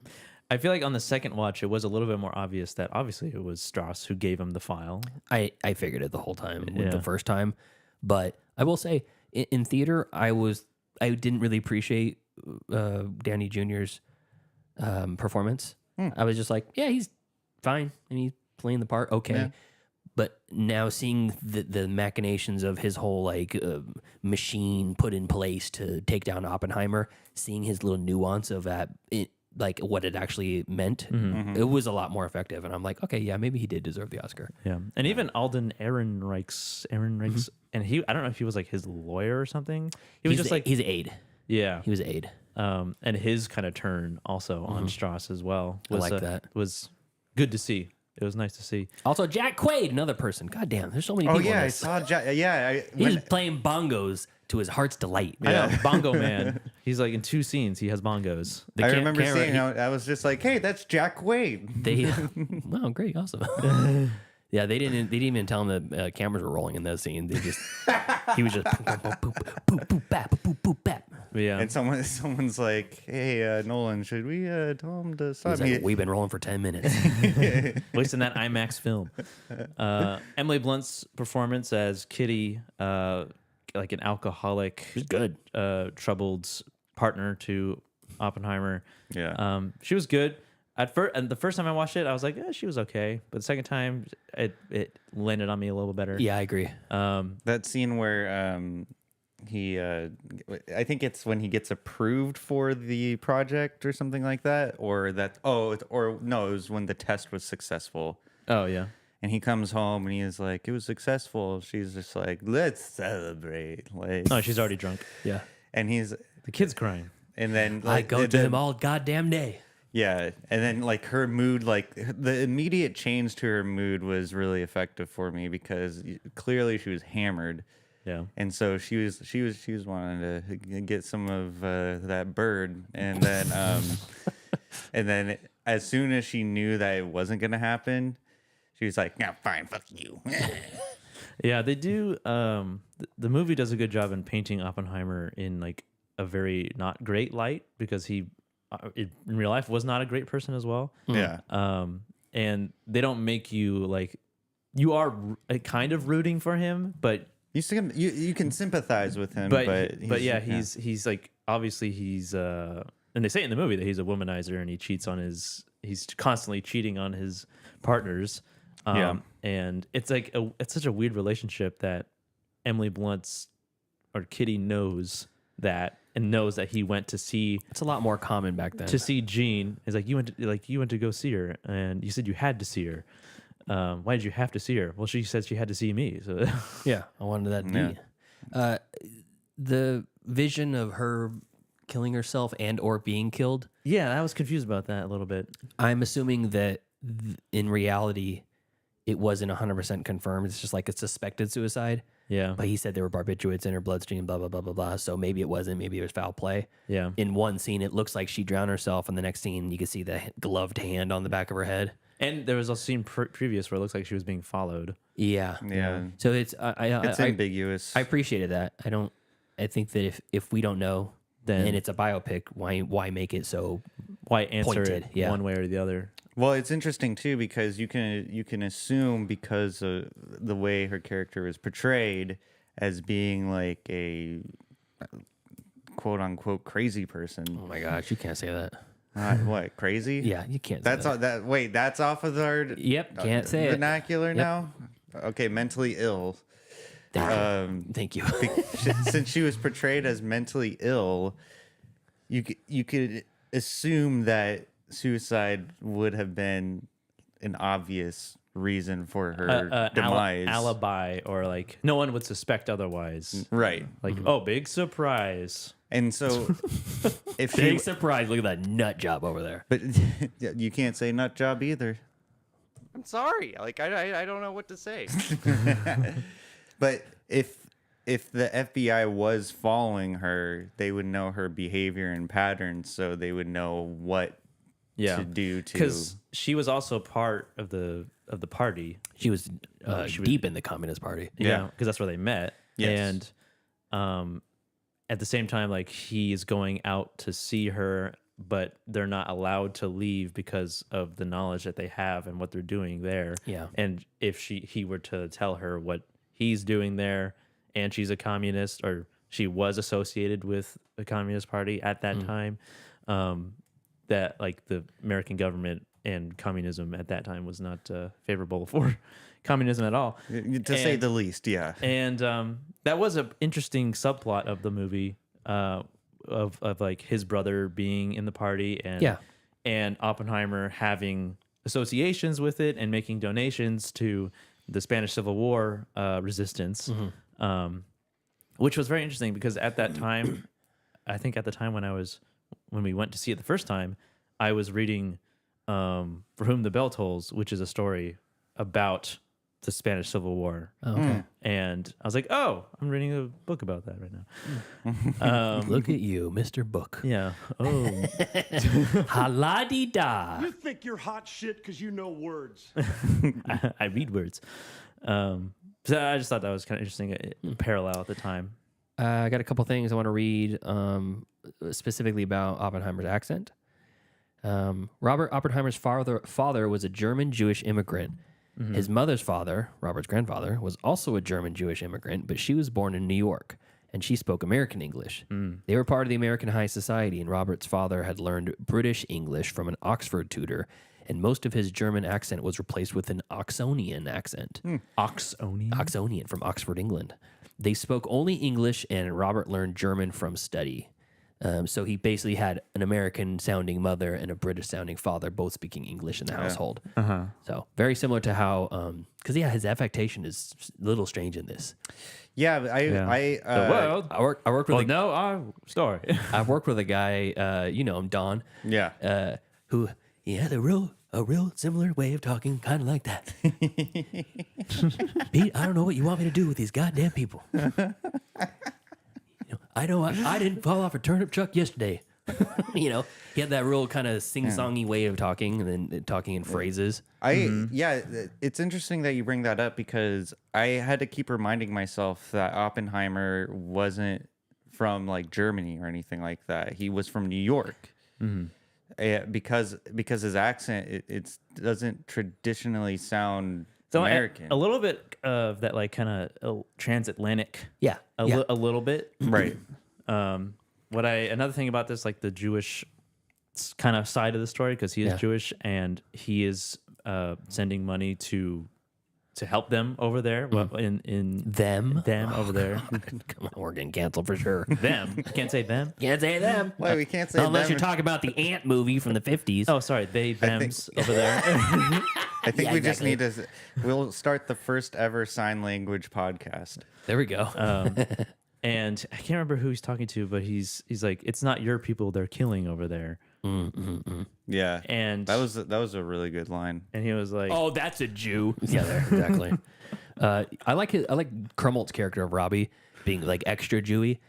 Like he's like the proto Jew in this one. Oh, that's a Jew. Yeah, I loved his character. He even like offers him an orange at something and says, "You look thin, eat." Yeah. Oh yeah. It's like here's an orange. Yeah. It's like, oh, thank you. Orange slices. What am I at soccer practice? Orange is good when you're malnourished. But yeah, he specifically, if they meet on the train and he's talking about, how come you don't sound like a Jew? And he's like, well, they don't speak it very much on my side of New York. And I was like, I really wish I knew more about New York because it's like the different neighborhoods or whatever. Yeah. Whenever someone's like, oh, Upper East Side, no, thank you. We should I all don't know. go to New York together. Yeah, I'd be okay with that. I'm going in July. Oh, What? Cool. I'll meet you there. Yeah. Can I hitch a ride? No. Okay. Are you driving? I'm not. I'm driving. I'm flying over Oh, there. yeah, you're going and to- then driving up. Yeah. You're going to the banks of the Three River. I like how you just said no immediately. I know. Yeah, that will not happen. Hey, give me the voice real quick. Okay, hold on. That's going to be a no. You cannot join me on my adventure. Perfect. Okay, so that's that about his accent. About Tyler's claim that the fire bombings took more people than the atomic bombs did. Fact check. Fact check time. Snopes.com. This is about the bombing of Tokyo. It was Tokyo. Okay. So there was a firebombing there, high altitude bombing that preceded the Operation Meeting House. It did not deliberately target civilians. However, the Japanese military had long made it a practice to place factories in residential areas in the hope of disguising them. The result is what the bombers could not avoid inflicting civilian casualties. With the adoption of the new bombing strategy, no distinction was made between industrial, military, and civilian targets. The firebombing was comprehensive, meant to destroy the entire section of a city all at once. LeMay later said, killing Japanese didn't bother me very much at the time. It was getting the war over that bothered me. The firebombings continued until the end of the war, with an estimated 300 to 330,000 Japanese civilians killed and at least 8 million left homeless. And with an estimated 40% of Japan's urban areas destroyed, 60% of Tokyo itself went up in flames. I think that's more than the bombs. Yeah, by the end of it, it was like I'm right. It was like 120,000 or something. Like that. By the end of the movie. I want a biopic about the guy that was in Hiroshima, survived it, and then rode his bike to Nagasaki and then survived that bomb too. Oh, that guy, yeah. That one dude. You're like, what are the odds? Boing. That guy should get him to a casino. That's right.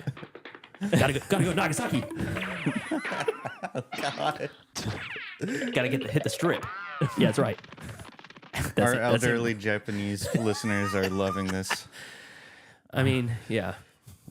This is pre 9/11, so that's all we have to talk about. Well, to close, I think our review of Oppenheimer, I'm going to read part of this article where John Carpenter says Oppenheimer is okay and all right and not the movie of the century.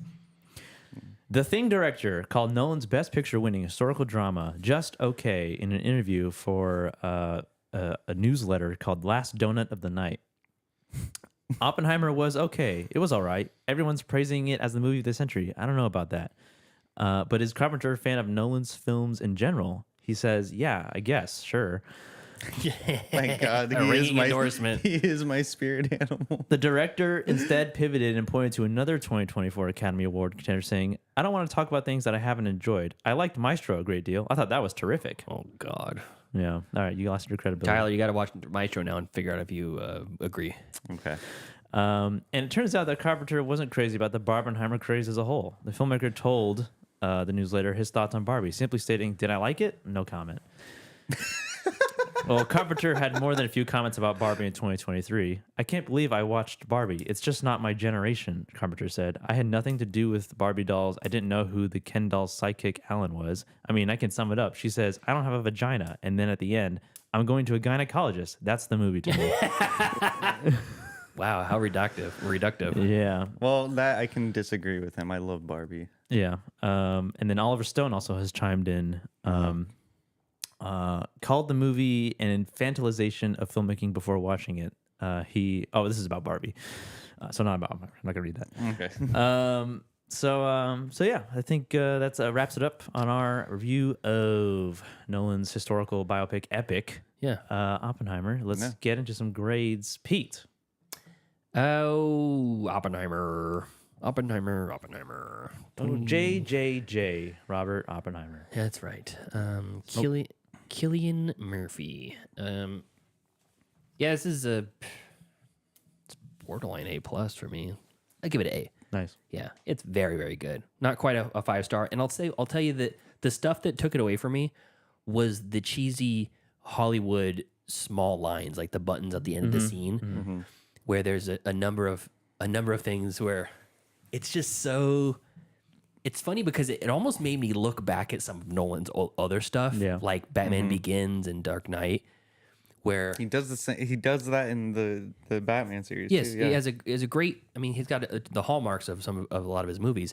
You know, the song that kind of runs throughout the whole thing and whatever. But when he's like, "If I could confine nuclear physics in New Mexico, I would," and then it comes back, he does it, and then all of a sudden it comes back, and his brother comes out and goes, "Nuclear physics in New Mexico, right?" And they all get a good laugh out of it. And then just a lot of stuff where he's talking about, I see other things in other worlds, or the lines between the dimensions. And it's like just a little telegraphed that this is a setup for something that's going to happen later. Person's like, "What the shit are you talking about?" What are you talking about, man? I'm asking if you want some coffee cake. I just want you to stop saying odd shit. Yeah. I know. And he keeps saying, theory will only get you so far. Time is a flat circle. Yeah, exactly. Yeah. I love it when he said that line. And then, of course, the most egregious one, the "I am become death." Yeah, that one was. It was like in the movie, you're waiting for him to say it because that's the only thing you've ever heard about Oppenheimer is that he says that. Sure. And I'm like, great, put it in at the end, like the real scene when I think there's a camera on him when he says it too. Like, I think we have video footage of him saying it. Yeah. There is. Yeah. It's like, why not put it there? Why not like have a conversation with somebody like, you're going to appear on NBC tonight and talk about your role in all this. And, he's tortured and he goes along with it and goes, "I know I have become death. Destroy your worlds." And I don't like it too much. Me no like it. Yeah. No, sir. Me no like you. No, sir, I don't like it. That took away from me a little bit. And then also the kind of goofy old man Oppenheimer makeup at the end. Oh, yeah. Like him and Teller didn't look great. Emily Blunt looked great as an old woman, but like his, I don't know, he looked like a... They did make him look smaller, though. It did. He looked shriveled. Yeah. Yeah. The rest of the makeup I thought was stellar. Like young Cillian. Yeah. With the high and tight, or the high side eraser fade. head. The long on top. He's a little rapscallion. A little genius in the streets. Yeah. So those are very small nitpicks that keep it from being a perfect movie for me. But damn, is this a very impactful, large scale movie that I think hits almost every note it wants to. So, hey. Yeah. Okay, Tyler, you still sticking with your B? Yeah, I am. Like John Carpenter said, this movie's all right. I think you like it better than all right. Dude, what the fuck? No, that was a joke. I'm sorry. I enjoyed myself, and like you said earlier in the show, it didn't feel like 3 hours. It felt like a solid 2-hour movie. And I was surprised after I was done with it. I was like, dang, that was 3 hours? All right, well, that was... All right, time to drive over. Actually, yes. I got here just in the nick of time. Finished a mere hour before. That's going to bite you in the ass one day when you can't get the streaming service to work or whatever. I know. Or an emergency happens, the dog starts puking his guts out, and you got to pause the movie to go clean it up. I know I'm playing a dangerous game here, but see, listeners, see how much he cares about you. Yeah, all right. It's a precarious game. At any moment, you could be not unprepared, just like every other week. That's not true. I'm prepared enough, but it's still gonna be a solid B for me. Based on because I can't see myself rewatching it unless it's going to be in a theater experience. Oh, so you want to do the opposite? Like, yeah, we watched it in theaters and then at home. Yeah, you want to do the opposite. Yeah, if there was a reshow, I might go see it again if it was in theaters. If it was if there was a reshowing in theaters, I would definitely go because when I was watching it on my crappy computer screen. It felt. I mean, I had headphones on too, because the sound design's like very lush. I kept saying to myself, if I had the opportunity to watch this in theaters, Oppenheimer-tunity. The Oppenheimer. Nice.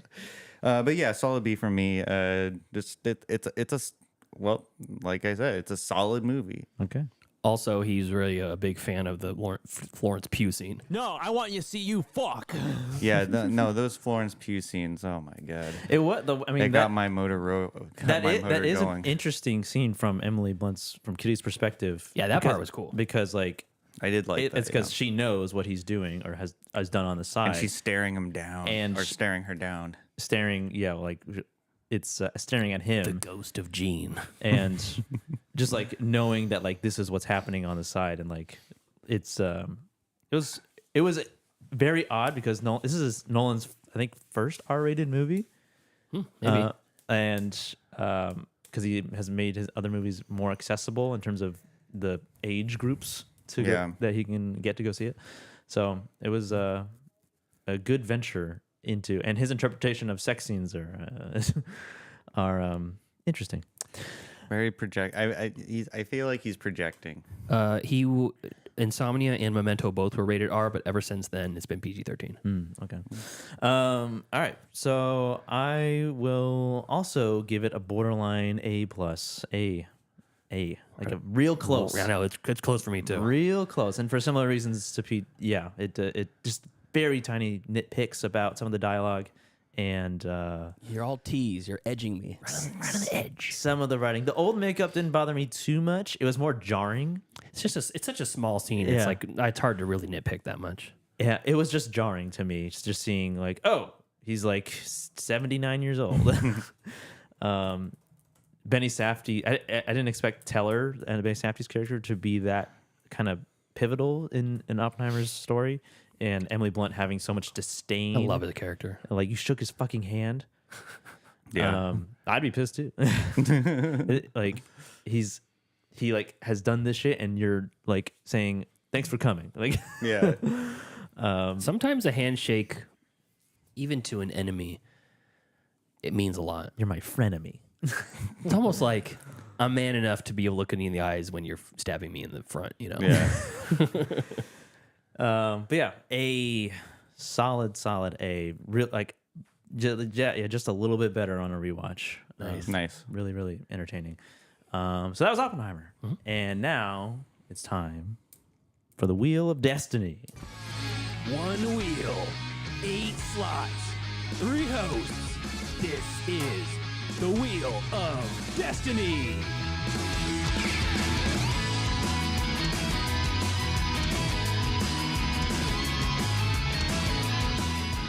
That's right. Oppenheimer's off the wheel. And before you give us your replacement, I just forgot to mention $100 million budget for Oppenheimer. Seems low. Really? Yeah, that seems very low. Seems a little low. I mean, I don't think there's all that much like CG and stuff in it. No, he actually blew up a bomb. But the scale of the production still seems large. Yeah. $974 million take. Really? I thought they got to $1 billion. Maybe on a re-release. But it's like 25. Is that worldwide? It's worldwide, yeah. Maybe, I don't know. I could have sworn I heard that too, but maybe they recalculated. I think, Barbie got to $1 billion. Yeah. Yeah. And I think Oppenheimer was predicted to get like at least half that, but it got maybe that is correct. Yeah, but almost $1 billion on a $100 million budget. That's crazy. Yeah, $900 million. He's rolling in it. Woo! Christopher Nolan is going to be the He go-to. gets to keep all that money, by the way. Christopher Nolan, more like Christopher Roland. All right, Joseph, what are you going to replace Oppenheimer with? Okay, I know we kind of briefly mentioned that we want to do something different with the wheel. We'll do it next week. Okay, cool. All right, so replacement for Oppenheimer. I thought long and hard about this. Okay. In the past, we've done for The Godfather. We just put it on there and watched all 3 of them. Oh, okay. Or I like where this is for going. Before trilogy, we did that. I think we did with something else. I can't remember. Maybe it was just those 2. I think it was just those 2. So. Uh-oh. Not a trilogy. Okay. A quadrilogy. No, one less movie. Okay. As one movie though, we're gonna watch them both for one review. Okay. Dune Part 1 and Dune Part 2. Oh, cool. As one movie. I love it. 5.5 hours.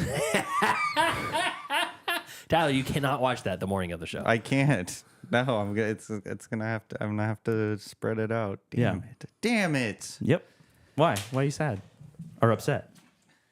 I didn't want to watch the second one. No, I didn't want to watch the second one because I was lukewarm on the first one, and so I was This like, is gonna be great. God. I've had we can watch it here if you guys want. We can do the whole shebang. No. Kick the girls out. Turn the volume all the way up. You don't want to do that? You don't want to watch? Oh, actually, I don't want to watch it. But it's been my fixation the last it has couple months, and not just like the story and everything of it, and so yeah, I want to get my thoughts out. I just haven't bottled it up. All right. I have to annoy Deanna with everything I learned about it. Okay. And I just Did you read the book? I'm books? I'm like almost halfway through for the first the book 1, which is Part 1 and Part 2 together. Okay. The story. And Cool, that'll be fun. Yeah, I just need to get it out there. All right. Yeah. All right. Cool. So what we have on the wheel is Dune Part 1, Part 2, all in one sitting. Mm-hmm. Notting Hill, also from Joseph. A Very Long Engagement from Binge Lord Dan. Fern Gully from MacKenzie. Mute from Pete. The Brave Little Toaster from Pete. The Iron Claw from Tyler. American History X from Tyler. Okay, we're going to give this a running spin here. This is going to be what we watch next week. Okay. Oh, God. Fern Gully. Fern Gully. From MacKenzie. From my sister. Oh, okay. So Tyler's sister, MacKenzie. Patreon? No, Patreon. Yeah, Patreon pick. Oh, Patreon. This is a Patreon pick. Cool. Fern Gully, a.k.a. Avatar Origin Story. Yes. God damn it, MacKenzie. Fern Gully. Have you seen Fern Gully? Yes, I've seen Fern Gully. I have not. I've seen it like maybe half of it when I was a kid. This is from, what year is this here? Should be 1992. Yeah, I was gonna say. Wow, rated G, hour and 16 minutes. Yeah, it's not. 76 minutes. This movie. It's an easy watch. This is streaming on Roku, Stars, Tubi, Pluto, Plex, Shout TV, and Fubo. Nice. Yeah, you can also rent it for $3 on Amazon in HD. Hell yeah. Yeah, in HD. Oops. Forgot that was a 2-button one. So we'll watch that, and we will get some. Maybe we'll get MacKenzie, get a phone call from her, and see if she can tell us why she chose that movie. Yeah. If she's not able to do it live on the show, maybe we can just do a recording, or you can sit down at your parents' recording studio at home in the Palace. Yeah, well, she lives in Napa, so I don't know. Oh yeah. But I'm gonna text her and. Don't worry, I'll text her. How do you how do you have all my family members' numbers? We're friends.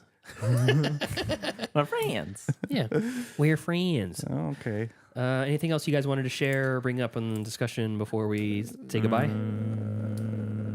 No. Good bit. I don't got anything. I think we should do that every month, every week. No, just yeah. Oh, wonderful. Thank you, Joseph. Okay, cool. So, thank you to our cool ass yard duties over on Patreon for supporting the show week in, week out. You mean a lot to us. We have a little bit saved up into the bank now from the Patreon, and we have to have a little shop band meeting about how we're going to spend it because we want to improve the show in one way or another. We have a surplus? A little bit. Oh, okay. Yeah, we've recouped from the cameras, we've recouped from the lights. Oh, okay. And we're now to a point where we can have a pizza party. Yeah. Exactly. Extra sausage for Tyler. Thank you. Yes. So thank you so much for that. We really appreciate it. If you want to support us on the Patreon, hit us up at patreon.com/middleclassfilmclass. But if you just watch on the YouTube channel, that supports us as well. We're well on track by the end of the year to hopefully be in a place where we can actually make some money from the YouTube channel. And, that would be a really cool thing to do because we've been doing this basically for free for almost 5 years. Yeah. Yeah, just so you know, listeners. Yeah. It takes time. Yeah, it does. Yeah. Time is money. It's funny because last week we did the late stream and we had so many people in the chat. And I was like, man, it'd be cool to do it every night, start at 6 o'clock. But then it's going to go 6 until 10:30. And literally we deciding to sacrifice our Saturday nights every week forever. Right. Forever, the end of time. For the end of time, yeah. I'm just saying, no expiration date on this for right now. Yeah. So anyways, all that to being said, thank you for listening and thank you for supporting us. Yeah. Until next time. Thank you for joining us as we get blown away by Oppenheimer. And get blown by Florence Pugh. By Florence Pugh. Oh, geez. Yeah, you're right. Follow us next week. Follow us on Facebook, facebook.com/MCFC podcast. Send us an email. It's in the show notes. And follow us at Instagram at Middle Class Film Class. And please leave us a voicemail at 209-730-6010. Follow us on Twitter at Podcast MCFC and on TikTok at Middle Class Film Class. All right. We'll see y'all next time. Thank you. Thank you. See you next time. See ya.